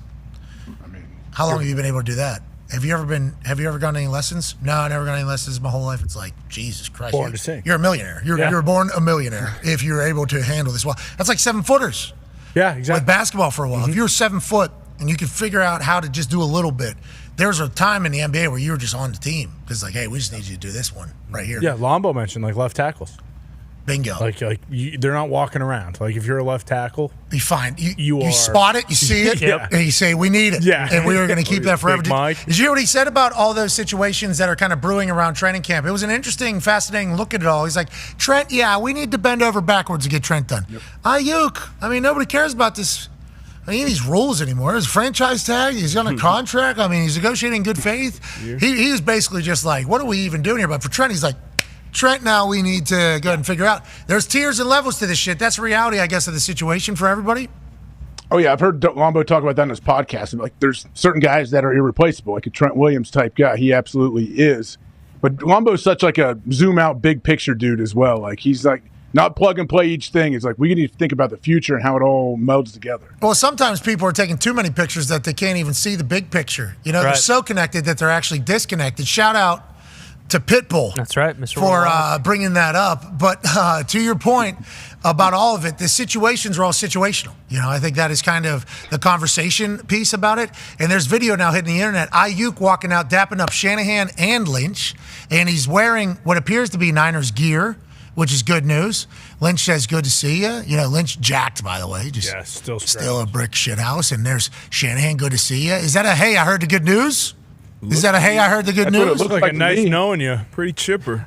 It wasn't a nice knowing you. I look like it. That's hey, can't wait to see you out here in your pads soon. The Shanahan one is the one we need to watch. This looks like, hey, I heard the good news. We did it. We did it. Right, doesn't it? It looks. We need like you. We're reading body language. Lynch gave him a good one too. Good, quick one. Probably personality. And then Shanahan's like, wait to see your ass. I told you we get there. Lynch just said potentially. Yep. You know, if we were all just completely. This is the first time we've seen this. We have no clue. But that looks like a, hey, happy to hear. Like, okay, maybe one of the situations that have been brewing in San Francisco has settled. Maybe Ayuk has figured out a way to get himself to agree to a deal to play for the San Francisco 49ers, who are on the road to a Super Bowl, we would assume, with how great their team is. Now can Trent Williams get settled, and then they get all the drama behind them, and they move forward with a team that is absolutely loaded. If they're able to do what they've been able to do over the past couple of years, keep all the bullshit out and just play the football, that is not good for the rest of the NFC, what I just saw in that particular dap up right there. Yeah, I suppose, but when it's, week 12 and, maybe Ayuk takes a nice little hit across the middle and he's a little banged, maybe doesn't feel too great, nothing too right, is he going to make a business? I mean, he should. I'm not saying it's a bad thing, but, why wouldn't he make a business decision halfway through the year? Or Business decision is to play great, go win the Super Bowl. Yeah, absolutely. But you got touchdown in Super Bowl. Well, value. The reality of the situation is if you're a good wide receiver, you're getting money. So, no matter what, How long, though? I think that's what a lot of these wide receivers are saying. Exactly. I think that's why they're all trying How many to years guaranteed? Yeah. How much? I need a big chunk guaranteed. I don't want my guarantees to run out for 2 years. Agreed. But I'm thinking the wide receiver market's going to find a plateau at some point. I'm thinking, especially if these young guys continue to do good. If these young guys continue to do good, which are the guys that are going on to get these massive deals, it's like how many of these massive deals will still remain? Guys are going to be able to earn it. Younger guys are going to be able to go hopefully catch. A.D. Mitchell, for instance, in about 3 years is going to be very pissed if everything works out the way it is for the new deal. But right now they're throwing these deals at wide receivers. Veteran wide receivers, teams are looking for them. How long does that last for? How long is it the wide receiver boom market? And then you got to pay too. Like Tyreek got his money. He's getting 30 a year. Waddle's getting, 28? A.J. Brown, 30 a year. Devontae's getting 20-something. So, that's the same case here. Ayuk's obviously going to get his money. Debo already got his money. So, yeah, you can keep going, but you got to pay at least two of them. T. Higgins, the situation there. You don't even have Jamar Chase locked up. So, I think it has to plateau somewhere. But there's always going to be guys, just like Lombo kind of talked about, that Justin Jefferson, a CeeDee Lamb, that you just got to reset that market for. They're banking on Ricky doing well. Yes. For sure. Ricky, I wonder if they tell Ayuk that too. Hey, we want to let you know we have a franchise tag after this year for 2 more times, just so we're clear. Ricky plays good, we won't franchise tag you. Ricky plays bad, you're here for the next, okay? This is kind of how this goes. So you can either be pissed whenever Ricky does good, or you can be pumped when Ricky does good, because you could be a free agent. That feels like that's the plan. Is Ricky going to be able to be a guy that we can depend on, like we were able to do with Brandon Ayuk? If he is, cool. We can move on from Brandon Ayuk, or we can figure out his contract. If he's not, we figure out Brandon Ayuk's contract, we keep him here. That seemingly could be a very viable view by John Lynch. I mean, that could very easily be the way they're viewing it all. What were the options that Lombo presented for Ayuk? Seemingly none and none. Yeah, retire was one of them. Yeah, don't play. You either play for this number or you don't play. I mean, that's up to you, and we'll see you next year, I guess. That's if John Lynch wants to do that, which John Lynch has. Bosa's. There's been, I don't want to say confrontation, but there has been certainly some disputes money-wise that have gotten sorted, and they've had to deal with this more than seemingly everybody else, and they've been able to do it. Speaking of dealing, go ahead. That Ayuk video is from today's practice? I think it just popped up. Just happened? Yeah. I don't know. I think we might get some news of a deal coming out. It feels like I may be overreacting. This is overreaction. That's Shanahan dap. Yeah, feels like he's definitely playing for the Niners. Yeah, I can figure something out. I heard the good news. That seemed like I heard the good news. Definitely. Why else would he be doing out there dapping him up if it wasn't good news? What if it was like, hey, just good to see you, first time, it could be. Sorry I showed up last time. Yeah, thanks for wishing my son a happy birthday. He appreciated it. Hey, I guess it could. You're right. Hey, you made that video for my grandma. Yeah, that was awesome. She loved it. Hey, way to pick up the little fruit by the foot. I like those. Yeah. Thanks for the snacks. Yeah, we got a bunch of gushers in there. Appreciate you. You never know. You never know what he could be. I guess there's a lot of things he could be thankful for. Hey, you nailed my coffee this morning. You know what I'm thankful for? What's that? The Need to Know Gambler's Guide for college football. It's legit. I've gone through it, man. For real. That's a ton of work. It's unbelievable. Thank you, AJ. Sales have remained going this way. Okay. There was a first day surge, obviously, and we were like, all right, is that going to be it? Is that going to be it?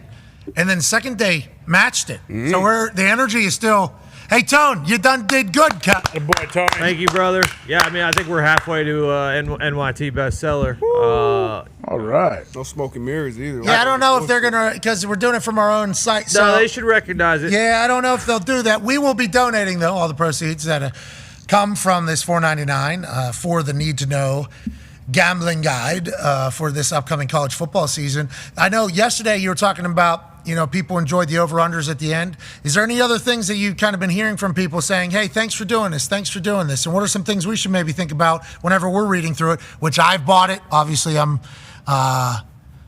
I don't want to support the biz because it's not really a business decision, but I bought it. I supported you. I supported you. I believe D-Butch did as well. AJ bought a couple. He's sending PDF files to different people. The Toxic Tape, I think, bought one. They said not getting two out of us, but no way. We'll buy one of them for you. We'll represent as a unit, like a tag team in WWE 2K. Bingo. But Tom, great work, buddy. People have been pumped. What have they been chatting about? No, I appreciate it. There's a bunch of different stuff. Like the things that I've been getting the most the most buzz about is I think the ACC this year is just going to be an absolute, there can be 8 teams that win the ACC this year. So there's a lot of ACC fan bases who aren't exactly thrilled with me, but other than that, it's been great. I'm appreciative that they at least have enough passion to be mad at you. Yeah, sure. Yes. Because the way the ACC has been talked about, the only conversation is Florida State was going to get a loan out for $750 million, almost $1 billion, to exit the ACC with no home in sight, no decided home where they were going.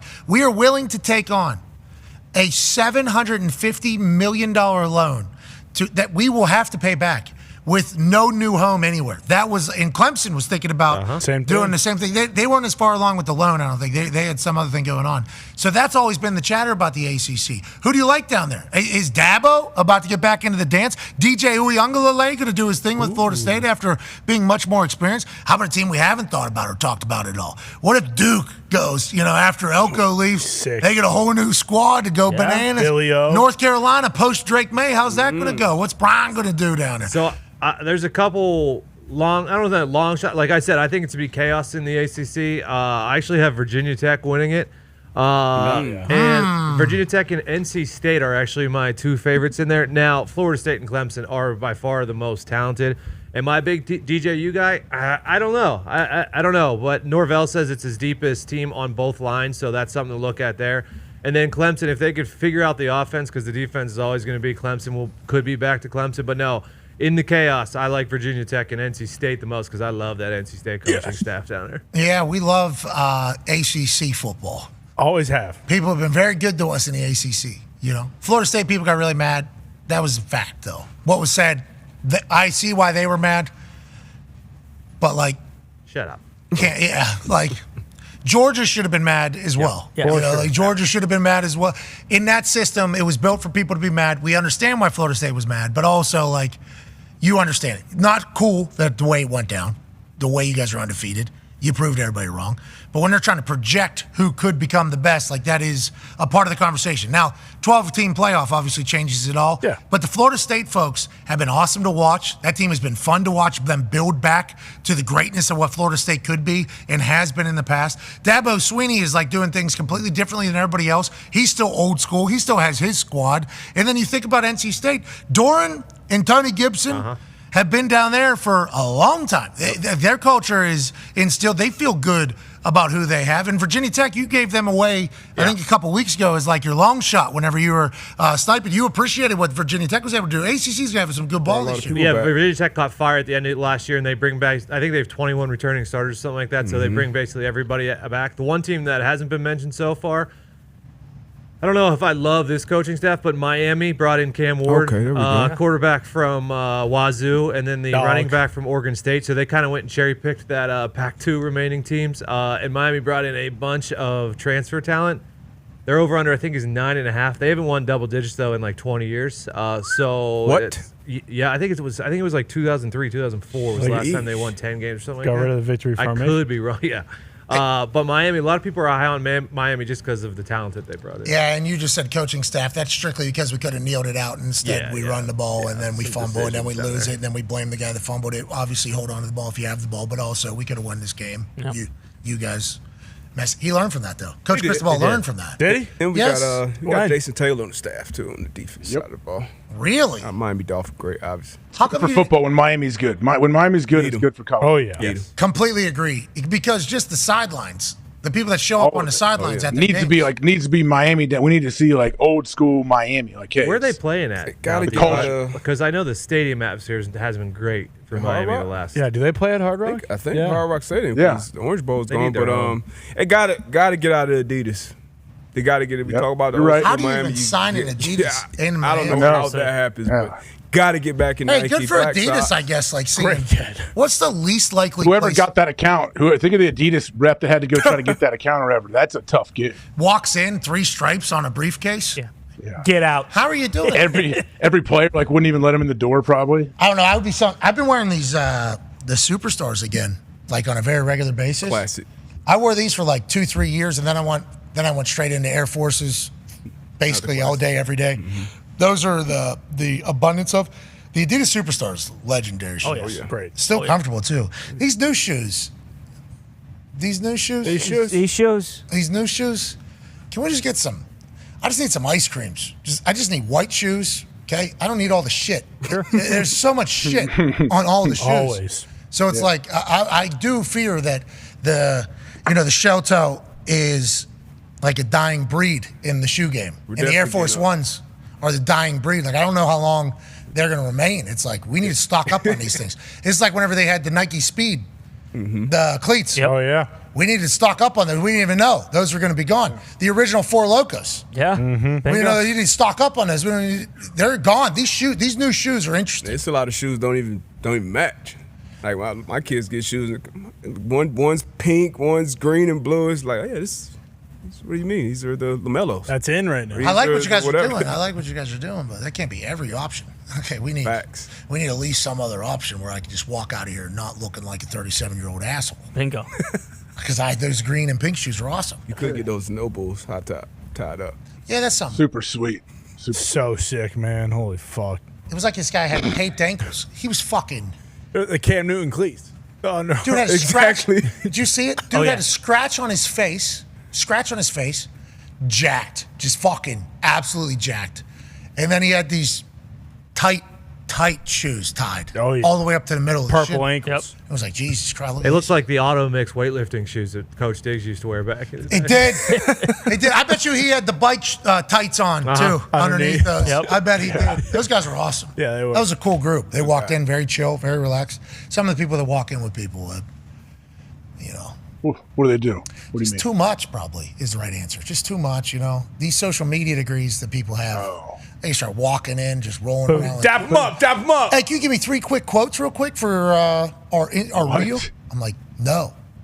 Go How sit in about the that? front office. Wow. What? How about that? No, I'm not reading anything for you. What do we? Oh, okay. Jeez. Hey, why don't you go film in the bathroom too? They act like they're just in a fucking amusement park. They think they're in Kennywood. They start walking around with a goddamn camera. It's like we had no idea you were coming. Much safer than Kennywood in there. Well, they have hard hats on. We've learned a lot about a lot of the things we discussed yesterday about Kennywood, and we would like to really take this time to remind people that Kennywood is still a fucking premier amusement park. Well, come on. Compared to what else? Every other amusement park. Don't do that. If there's tiers and they go top 10 and then the next 50 and then the bottom, we're in the top 10. Always will be, always have been since the creation of the Steel Phantom, brother. Now, Steel Phantom's not around anymore. Nope. Why is that? And the Steel Curtain is currently shut down. Okay. And we might not have the Sky Coaster, and there's no whoop-de-woos on Phantom's Revenge. None. Okay? But the Potato Patch is still throwing 102 on the tape. We don't know that. We don't know if it's still open. We don't know if there's any food options open. I have no idea. Maybe. Have you been to a mall now? Go to a mall when you have all the empty storefronts. That's what I hear Kennywood has become. Yeah. Kennywood ain't a fucking mall. Why'd they take out the whoop-de-woos? What was the reasoning? Well, I think because they planned on putting whoop-de-woos in a brand new ride that's coming in the next 2, 3, 4 years. No, because the neighbors were like, hey, Costs this money place for new lost its fastball. The whoop-de-loos are too fucking loud. Take them out now. We don't want to hear that bullshit. There was a rumor floating around, which we do not know if it is true or not. It bums me out. It's been confirmed. If it is, if Mr. Lombardi is going to be, Mr. Kennywood? Bummed out Italian name. Bechtold, Mr. Bechtold. I don't think he's Italian. Is it Bechtold? Yeah. Butch. Butch Bechtold. Ed Bechtold. He went by Anyways, Butch. It was Ed Butch Bechtold. It was Ed Butch Bechtold. Anyways, legend. Good man. He's rolling over right now. Yeah. Wherever he is, obviously in heaven, bummed out of his mind. Because there was a rumor that they had to take the whoop-de-woos out of the Phantom's Revenge and out of the Steel Phantom because the neighbors said the yells were too loud. It was too exhilarating. It was too much fun. It was too There are no awesome. neighbors. Not the yells, the actual noise from the coaster. Because No. it was going to fucking break down. No, it wasn't rattling. Yeah, that's why they had to Ed take Butch it out. Bechtold is riding the kangaroo in heaven right now. Yeah, okay? you're goddamn right he is. And they're spraying WD-40 all over that thing. It's a steel town. You don't think we understand how fucking steel works? They're steel coasters, pal. Based on the photos I saw, no. I don't think that Kennywood knows how steel works. Maybe they did when they built it in 1850, but they don't anymore. Excuse me. We knew that one particular steel bottom was not weight bearing. Okay, because steel works together. Yeah. Steel works together. And also, this has been fixed. This has been completely fixed. I saw All right, cool. Let's see the after picture. After, yes. Okay, look it up. There is an after photo. Somebody sent it to me. Scotch tape. I don't know if it was AI. No, there was no duct tape They either. planted the bush there. They put a bush right Do they there. have any social media? Kenny Kangaroo? No, Kennywood. Yeah, the mascot. The mascot has. You're talking about Kenny Kangaroo. Have they reached out? There's a mascot. I have not heard from anybody at Kennywood. Kenny Kangaroo. It's not open. What do you mean? It's not open. Is It is open. There's gingers walking around there right They're now. probably open 40 minutes a day, like twice a week, 40 minutes a day. All right, come and get your cotton candy. No, don't ride the rides, though. You might fucking die. No, you're not. Don't spread that rumor. Well, that's what it That's looks not like. going to happen. Whoa. You got to remember, it wasn't the metal. It was too exhilarating. And they tried to take the bumper carts out, too. And Kenny Kangaroo said, fucking no way. We got the best bumper carts in Pennsylvania. I saw photos of the bumper cars, and only 3 of them worked. Town, you remember how good those bumper cars were? They were an attraction. They still are. 30 years still ago. Are. No, what? Yeah, back in 1991. Well, yeah, they were ahead of their time. They were at 2040, so we still got fucking time. We don't need to update it. Best of the best. Adapted We don't to need the to time. update it. These things are going 26 miles an hour, bumper cars. What are we even They're talking open about? from 11 Technology a.m. hasn't to 10 changed. p.m. every day. 11 a.m., 10 p.m., and there's lines outside. You know that parking lot you guys saw? Oh, that was for really? an Eaton Park. That wasn't for Kennywood. If they open at 11, there are no lines. It's a Kennywood customers or Eaton Park customers only on that particular parking lot, which is why Kennywood couldn't. The lines are very manageable. It's not like going to Cedar Point where you got to wait 6 hours to ride 2 rides. I don't have to buy a fast pass. You sure don't got to buy a fast pass for Kennywood? You need it, and there's levels to the fast pass too. There's a super duper fast pass. Oh, I know. It's $3. We have updated news from Shelley Bortz, KK. Oh no! They just fixed it. They only fixed it because this was brought up. It only took one day to fix. That's what Kenny Kangaroo is doing for you. The only reason. Wednesday, a photo showing part of the roller coaster, seemingly, allegedly, because we don't know with optics and everything these days, seemingly some of it propped up on concrete blocks went viral. Of course, it went viral because this is a roller coaster. Fucked up. Sure. The Department of Agriculture, fucking DOA's on it, said it heard the concerns and sent an inspector to the park on Tuesday. The inspection revealed that the support in question was not the primary structural support, just like I've been fucking saying all along, but instead provided backup support only. As a backup player, bro. That fucker's trying to earn a spot on the roster. Only strong as your weakest link. Yep. Amen. Yeah, but the strength of the pack is the strength of the wolf. That fucking cinder block was ready for war. As a result, the department determined the ride was safe for operation and recommended minor, non-structural modifications. The department said, didn't even have to put the cinder blocks there. It could have just been a fucking hovering thing, they said. Put the cinder blocks in there because Kenny Kangaroo cares about you.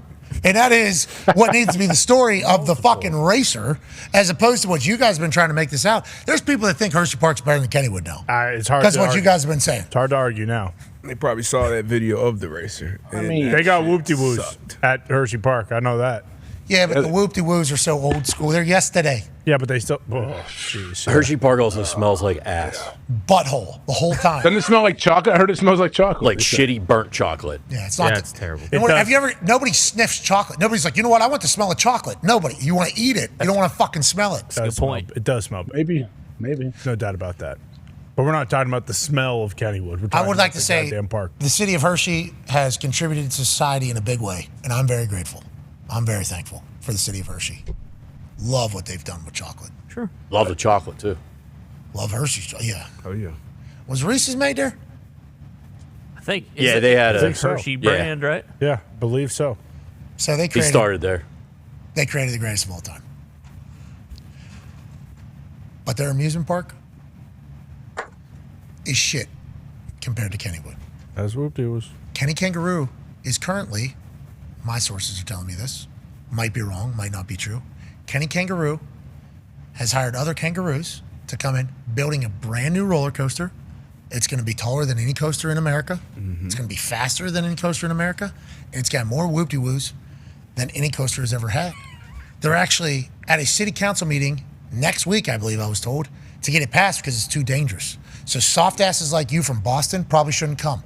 You too from Iowa. I see you've been giggling your way through this whole fucking thing. And definitely South Florida couldn't fucking handle Kennywood. All I'm learning about you guys is you're too soft for Kennywood. And that's on you, that's not on me. It's a shame, really. It is a shame. Too 'Cause soft. You guys should, if you were a little bit tougher, you could experience the greatest theme park in the world. You had to hire kangaroos to build your roller coasters, Pat. You have no workers to build your roller coasters, Pat. You guys are the Steel City, and you have the worst steel roller coasters in America. All right, I think And why the Pittsburgh is getting soft. That's what I think. Why the fuck would we go to an amusement park with no whoop-de-woos? It's the It whole has fucking point. whoop-de-woos. The whole fucking point. I don't is know to if go. it has They whoop-de-woos. don't have whoop-de-woos, to Cody. get in, that's We why. rode the roller Cheap. coaster yesterday. Why the fuck Oh, I'm would we sorry, waste because our it's the time? only roller coaster in did the ride park, you piece of shit. Yeah, all the other ones are fucking closed. Did you not? We went over You've this never yesterday. been there. You're a Boston tone. idiot. There's no point to go. There's no fucking whoop-de-woos. Don't The you only ever reason say go- there's no point to go to Kennywood. There isn't a point to That provides happiness for Yinzers for years and years and years. Yeah, way back after the Great Depression. Not anymore. We are 100 years Boom! removed.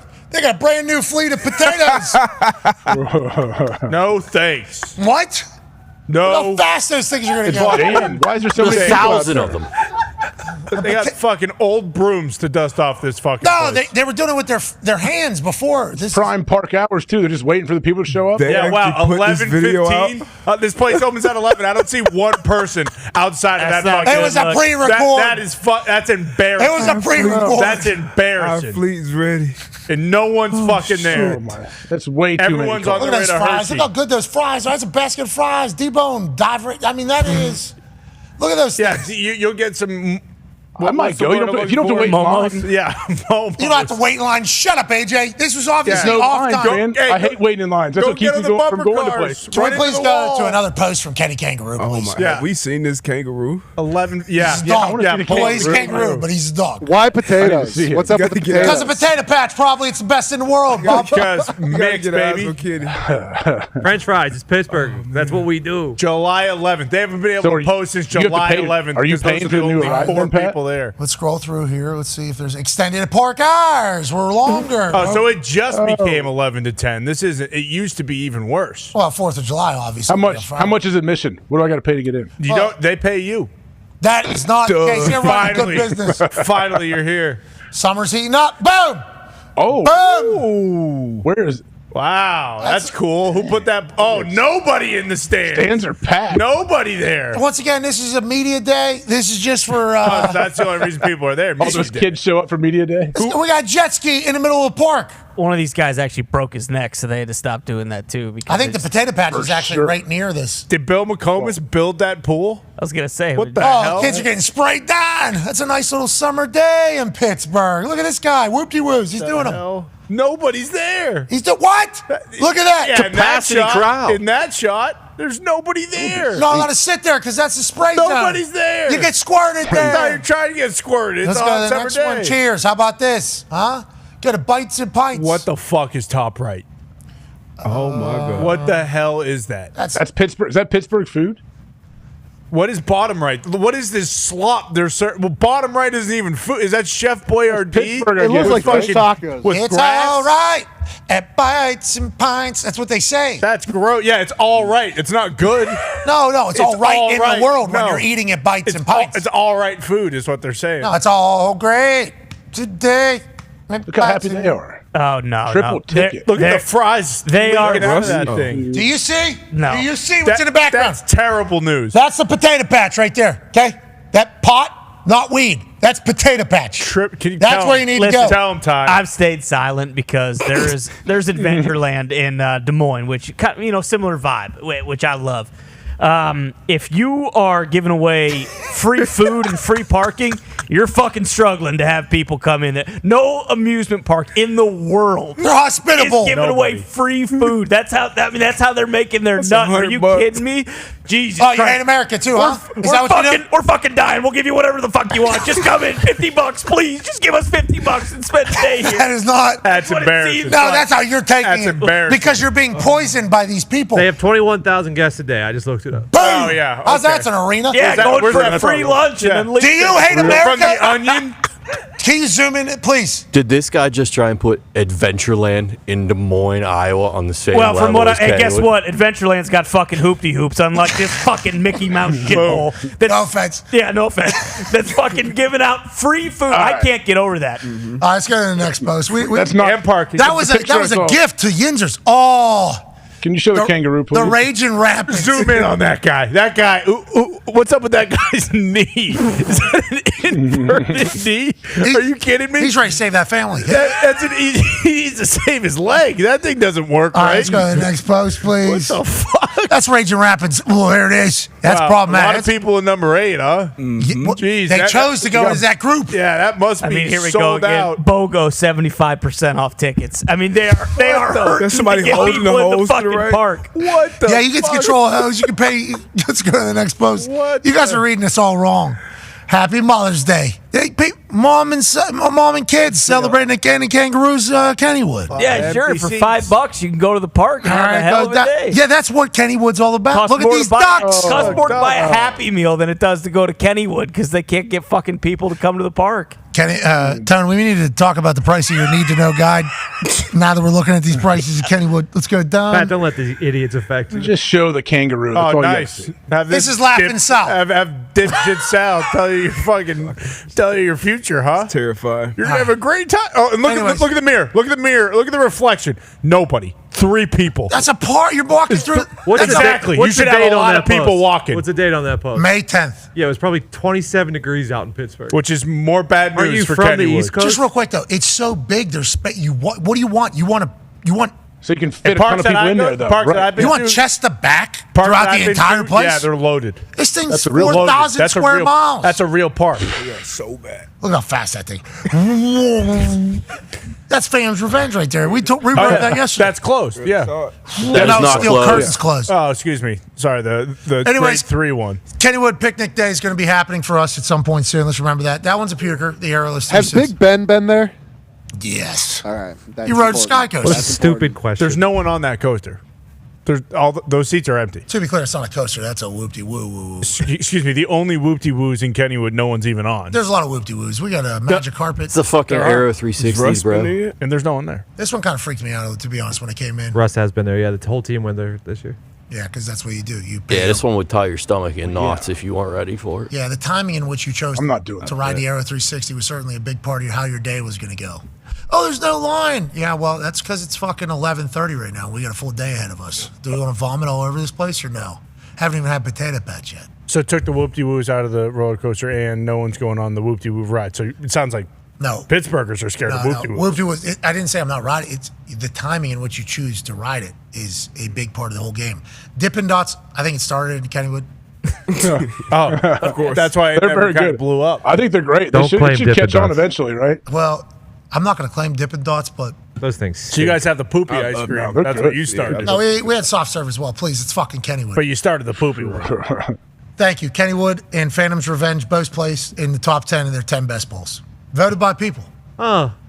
Wow. Voted by you. Yeah, USA Today. Who's you? Who is you? Let's get out of here. I'm tired of this. We're going to Kennywood. Okay? I can't wait. You guys are going to Kennywood. Make sure you take some pictures when you go. You guys I are want right. to see Kenny. You're coming too, AJ. You're gonna be shaking pop in your up- boots. I want to see Someone the pop that actual, kangaroo up, please. If you can pop one of them pictures up. I don't know if they got any photos of him online. I don't know if that's. Oh, they might. Selective We'll see. Google journalism, it sounds like. Well, it sounds like that's happening, whether you like it or not. Oh, yeah, no doubt about it. Can you please pull up Kenny Kangaroo? What do you want to see, AJ? The fucking dog this guy's I building? want to see what represents the park. This guy built Steel Curtain. This guy built Steel Phantom. This guy built Phantom's Revenge. This guy built, what was the rat one? The Terminator? Exterminator. Exterminator, yeah. That was a fun one. Exterminator was a real deal. That sounds like Was. an afterthought. Yeah, it was. Sounds like an afterthought coaster. Exterminator? That's what it sounds like. I haven't heard about it until right now. I've been talking about this for 2 days. That is It's an true. indoor coaster. Yeah, it came new. It was new. The lines for that one is. Yeah, you get in line to get in line to that one. Oh, yeah. Which is what you like from what it sounds I like. thought they got all There's the fast no passes. lines. This place sucks. There's Yeah, no one okay. walking around. That's Kenny Kangaroo. Jesus Christ. Are you kidding me?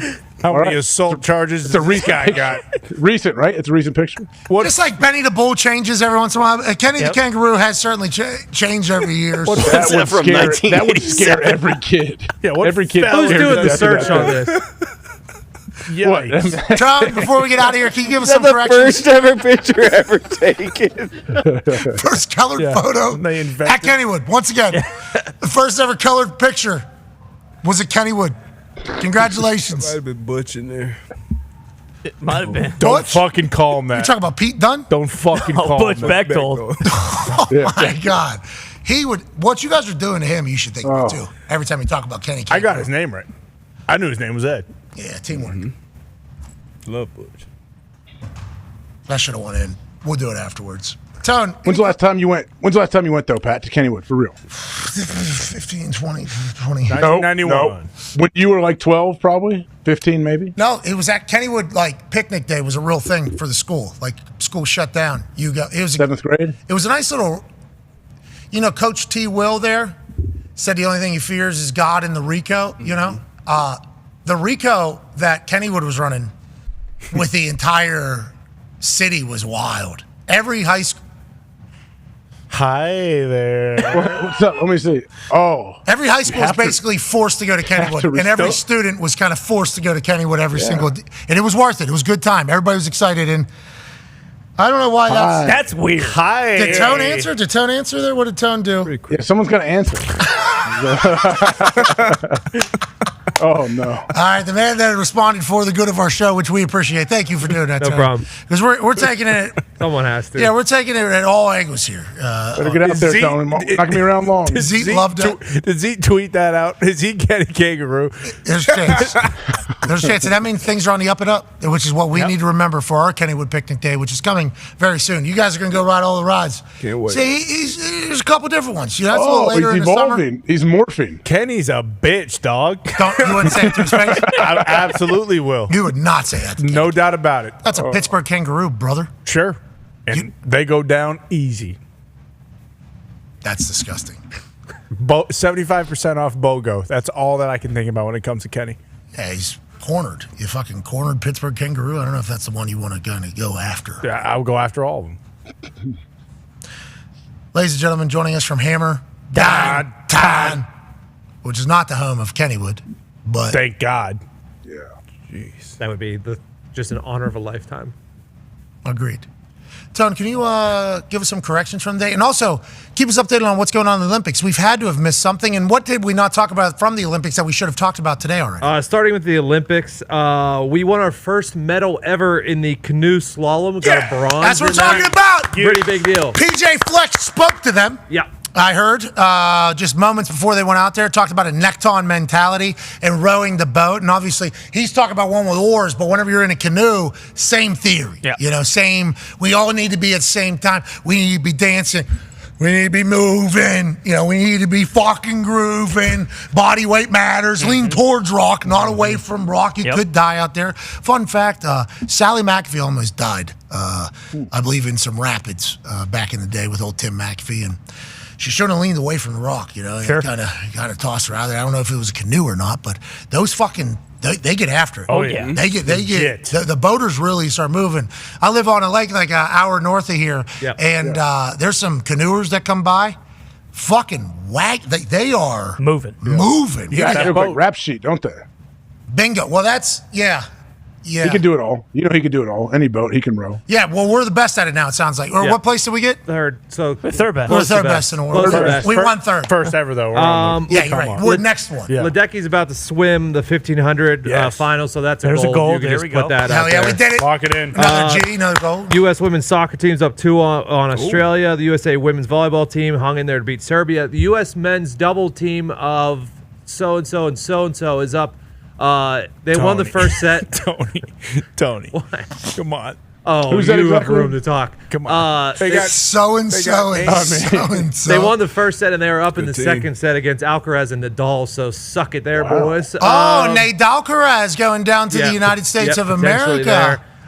So-and-so versus Nate Alcaraz. We got so-and-so. There's a lot of names in the Olympics. Certainly is. Marchand just won the 200 fly, I believe. Get another gold there, I think. Fuck that guy. Sumo is not an Olympic sport. Actually, it has been approved as an Olympic sport, but has not become an Olympic event yet. Okay. Which I guess is because breaking had to do that. I believe flag football had to do that. Rugby sevens. Rugby sevens probably. Skateboarding, I think, at one point had to get approved, and then it becomes an event. So I think sumo is going to be around the corner if what I read and heard was accurate from earlier in the program. Correct. Also, I just got this from the. No, I just got this from the back. The girl on the gymnastics team, her name is Jade Carey, not Very. That was on me. That was on me. So sorry. She's an Olympic gold medalist. So she battled through a stomach bug. That's right. Jade. Tell you what, they bringing them home yesterday. That one hit the heart. That one hit strong. Yeah, I did. Seeing them on top of that podium. It's cool. It was, wasn't it? Stood alongside them. The Golden Girls, the Redeem Team. Fuck around and find out.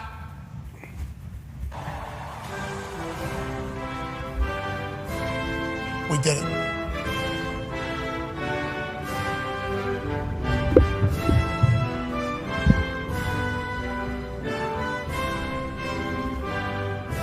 Hell yeah, Simone.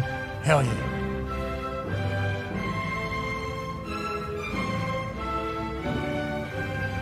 Miss Carey?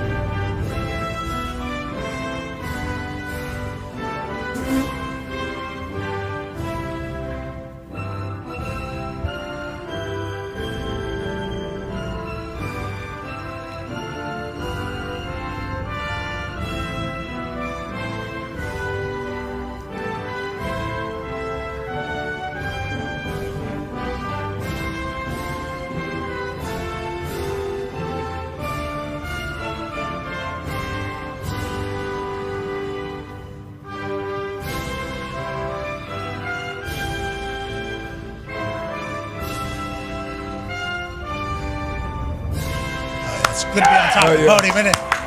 Woo! Nothing like it, standing at the top of your podium. Nothing better. The national anthem playing. Got chills. We did it, didn't we, AJ? They didn't think we had it. Michaela Skinner was running her mouth.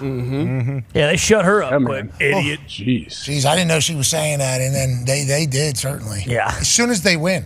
Oh, yeah. As soon as they win, they're like, okay, we got this, we need to do TikTok, and also, what did? Oh, yeah, what she Oh, said? yeah, we're lazy, we don't work hard or talented. We always talk about the goats. And How about Simone was complimented by Michaela Skinner? She goes, aside from Simone, I don't really see much of anything. And Simone's like the loudest one, like, hey, this is my team you're talking about right now. This is my team we're talking about right now. I loved everything about it. They have the individual now. I think Simone obviously going to go on to win many more. I have no idea how many. I should have done a little bit more research. All I know is Simone's Olympics isn't over yet, which is great for us as spectators. And what a big time win. What a big time win for the United States, who just continue to run away with this thing.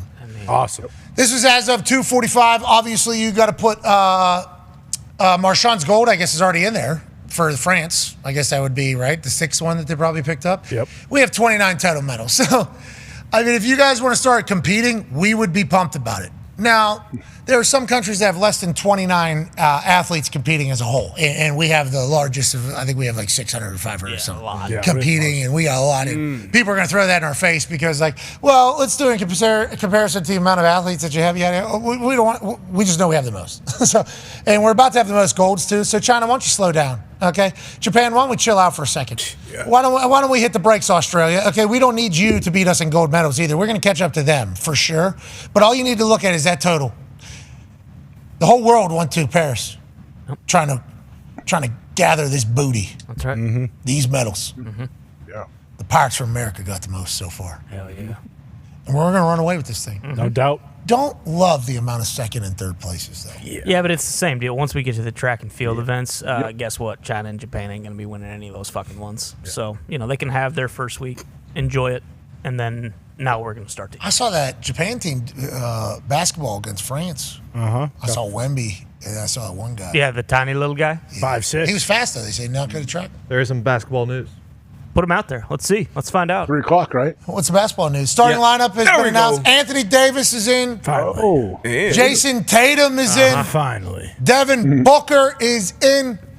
LeBron and Steph round out the starting 5. Kevin Durant coming off the bench yet again. Tyrese Halliburton, I assume, will be feeding him the rock. Oh, yeah. And South Sudan is a 28-point dog against the United States of America team who's still got something to prove. Oh, yeah. Steve Kerr said, we only beat him by 1. It's a really good team. It's like I bet you he's been. Oh, yeah. Mm-hmm. LeBron James, what do you think? You think he should run highlights of himself hitting the game winner, but then also Hey, we almost lost to Sudan. Yeah. Is there any for the Hammer Downtown, Tony? Is there any Guinea update? Do we have? Why'd you? This is your fault though, Tony. I just want to know. How's it my fault? I was just saying the country's name, and this. So is he. He would this say. guy from Boston, who's known to you be guys- certain things. You guys are just. How is Guinea doing? Their soccer team lost yesterday. Any medals for the Guineas or no? Not that nation, no. Do you have any other questions? Yeah. What is Guinea's best sport? Soccer. Is that the only sport Guinea's in or no? All right. Guinea got any runners in the track or no? I don't think so. I don't know. I don't think so. Ooh, FIBA ball. We didn't even know it was a country. Bought this off Amazon. This is the most expensive one. Okay, so I assumed it was. How's it feel? So slick. It's the worst ball. It looks weird playing with it. Now, granted, we have to play with it, throw it off the wall. D-Bud said get a little sweat equity in this thing. Maybe it's slick. It is very slick. But I was shooting from the FIBA 3-point line, which is a 1.5 shorter than the NBA line from my internet research. I don't know if it's real or not. And then with this ball earlier, boy, it is easy to make shots. Like if Kevin Durant might miss one shot a game going forward with this entire thing. Ball is interesting though. It's very interesting. It's smaller. I don't. You think it's smaller? It looks smaller, but it doesn't necessarily feel small. Yeah, it doesn't. Yeah, and it's so slick. I mean, it would be tough to even. It's a tough ball to play with. I wonder if that is actually how they feel. This one was $260. The one they're playing with is probably like $500, I guess. I don't know. They only had 2 left. Literally, I bought the final 2 when I was watching them play. What was that last week? Just got here this morning. Literally, I was like 60, 269. 269 maybe. Jeez. And then obviously I ordered the 2-day shipping instead of the. Sure. Of course. So I tacked that on. Yeah. And I think I had to pay Sal, who's driving the Amazon truck. Yeah. Tack that. Carpaccio? Sal Carpaccio's. Where's that made? That ball. Don't say it. I think it's in Guinea. Yeah, that ain't Missouri made. or It's a something? Guinea ball. That's why it Not costs that so much. expensive. Thailand. Oh, okay. This goes in America's covering. Tough shot. Slick Very ball. tough. Spread again? Yeah, it What's is the a spread? different shot. 28. It was 30, then it was 28. It might be dancing. Who knows? South Sudan just won their first Olympic game ever against Puerto Rico, I believe. Yeah. Wait a minute. Yeah, we got to mark Peter Jock. Mark him. He's good. Great player. This ball falls. We cover, though? We're all agreement? I think For so. sure. Yep. Yeah. Oh, let's go. I don't know. Okay. You tell me. Hammer Dahn on the over. I'm pumped about that. Boys in the back, great show today. Great show. Great show. Maybe I need to be shooting with an NBA ball with butter on it. Yeah. Grease. Yeah, there you go. A little Might bit help. slick. Maybe a slick shot is a better shot. I'm pumped about us winning that game by a lot. Oh, yeah. That's good for us tomorrow. Obviously, we're going to talk our shit, and obviously, we're going to continue to do that through the entirety of the Olympics. And then we're going to keep everybody updated on football. Speaking of football, tomorrow, Hall of Fame game. Here we go. Here we go. NFL helmets on a football field. NFL pads on a football field. NFL players on the sidelines. But still, football happening, Hall of Fame game. Cannot wait to watch that. Jason Kelsey's big debut, I do believe. Okay. Tomorrow evening for Nice. ESPN and Monday Night Football Countdown. Kickoff, too. Kickoff. Should be a BA in the kickoff, the coverage of a kickoff. How's the camera angle going to be? How are they going to shoot that? Are they going to tinker with some things here during this Hall of Fame game because they know what it is and see how it goes forward? And, what will we see? We'll see some ball. Yep. And what will we feel? Happiness. And when will we do it? Until the Super Bowl. Amen. All right, boys, let's get the hell out of here. Be a friend. We had some breaking news. Six Flags New England on the verge of closure.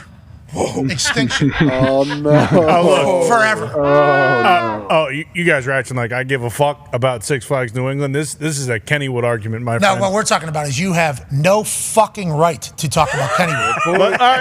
That's what we're saying. Why don't we pull up some of the roller coasters that are in Six Flags? That don't work, that are closing? Okay, yeah. If we want to pull up failure, we'll certainly do that. Until then, we're going to ride the whoop-de-whoop list rides of Kennywood to the Happy Land. They don't bow down Right to heaven. to nobody coming and doing free food and free parking. Okay, when the money stops coming in, they're not like, hey, let's hold this place open as long as possible and go bankrupt. That's because they're a franchise. They take their money. That's because they're not a part of the city. Because they're smart.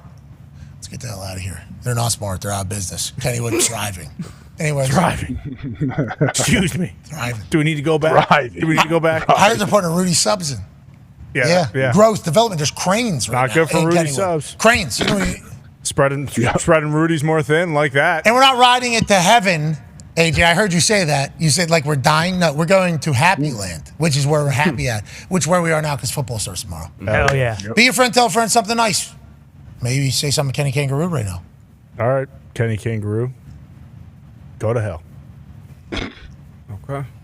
You said You said something. You said something. I'll say something nice to Jason Tatum when he scores 15 points and my bet covers. Only when he does that, not like, hey, congratulations, you're starting for Team USA. Yeah, get his first cap. If anything, I could say, hey, thanks a lot again. There it is. Okay, perfect. Be your friend, tell a friend something nice. It might change their life. Tatum might hear that. No, I won't change his life. He just signed $350 million. He doesn't care. Yeah, money isn't the road to happiness. It's the path to financial freedom, but it's not the path to happiness. You saw him bummed out on the bench the other day. I don't know if he was that bummed out. Yeah, and they did a study too. He was just sitting there like, yep. What was the study? Well, I saw a study. I don't believe all studies, but they said money actually does buy happiness. Well, I heard like a jet ski could bring a smile to a face from Daniel Tosh, I do believe, is his research. I think he's the one who brought that. Did the study say that they investigated happiness levels of incomes of people? I didn't dive too deep, but I did ask. I always bounce things off my kids and ask them. They was like, that sounds about right to me. Okay, cool. Yeah. How old are the kids? I was 15, about 10 to 15 range. So okay, that's pretty good. smart. And money buys, freedom, financial freedom. You know what is happy? Freedom. Yeah. And that's why Kennywood says, you guys save your money. Yep.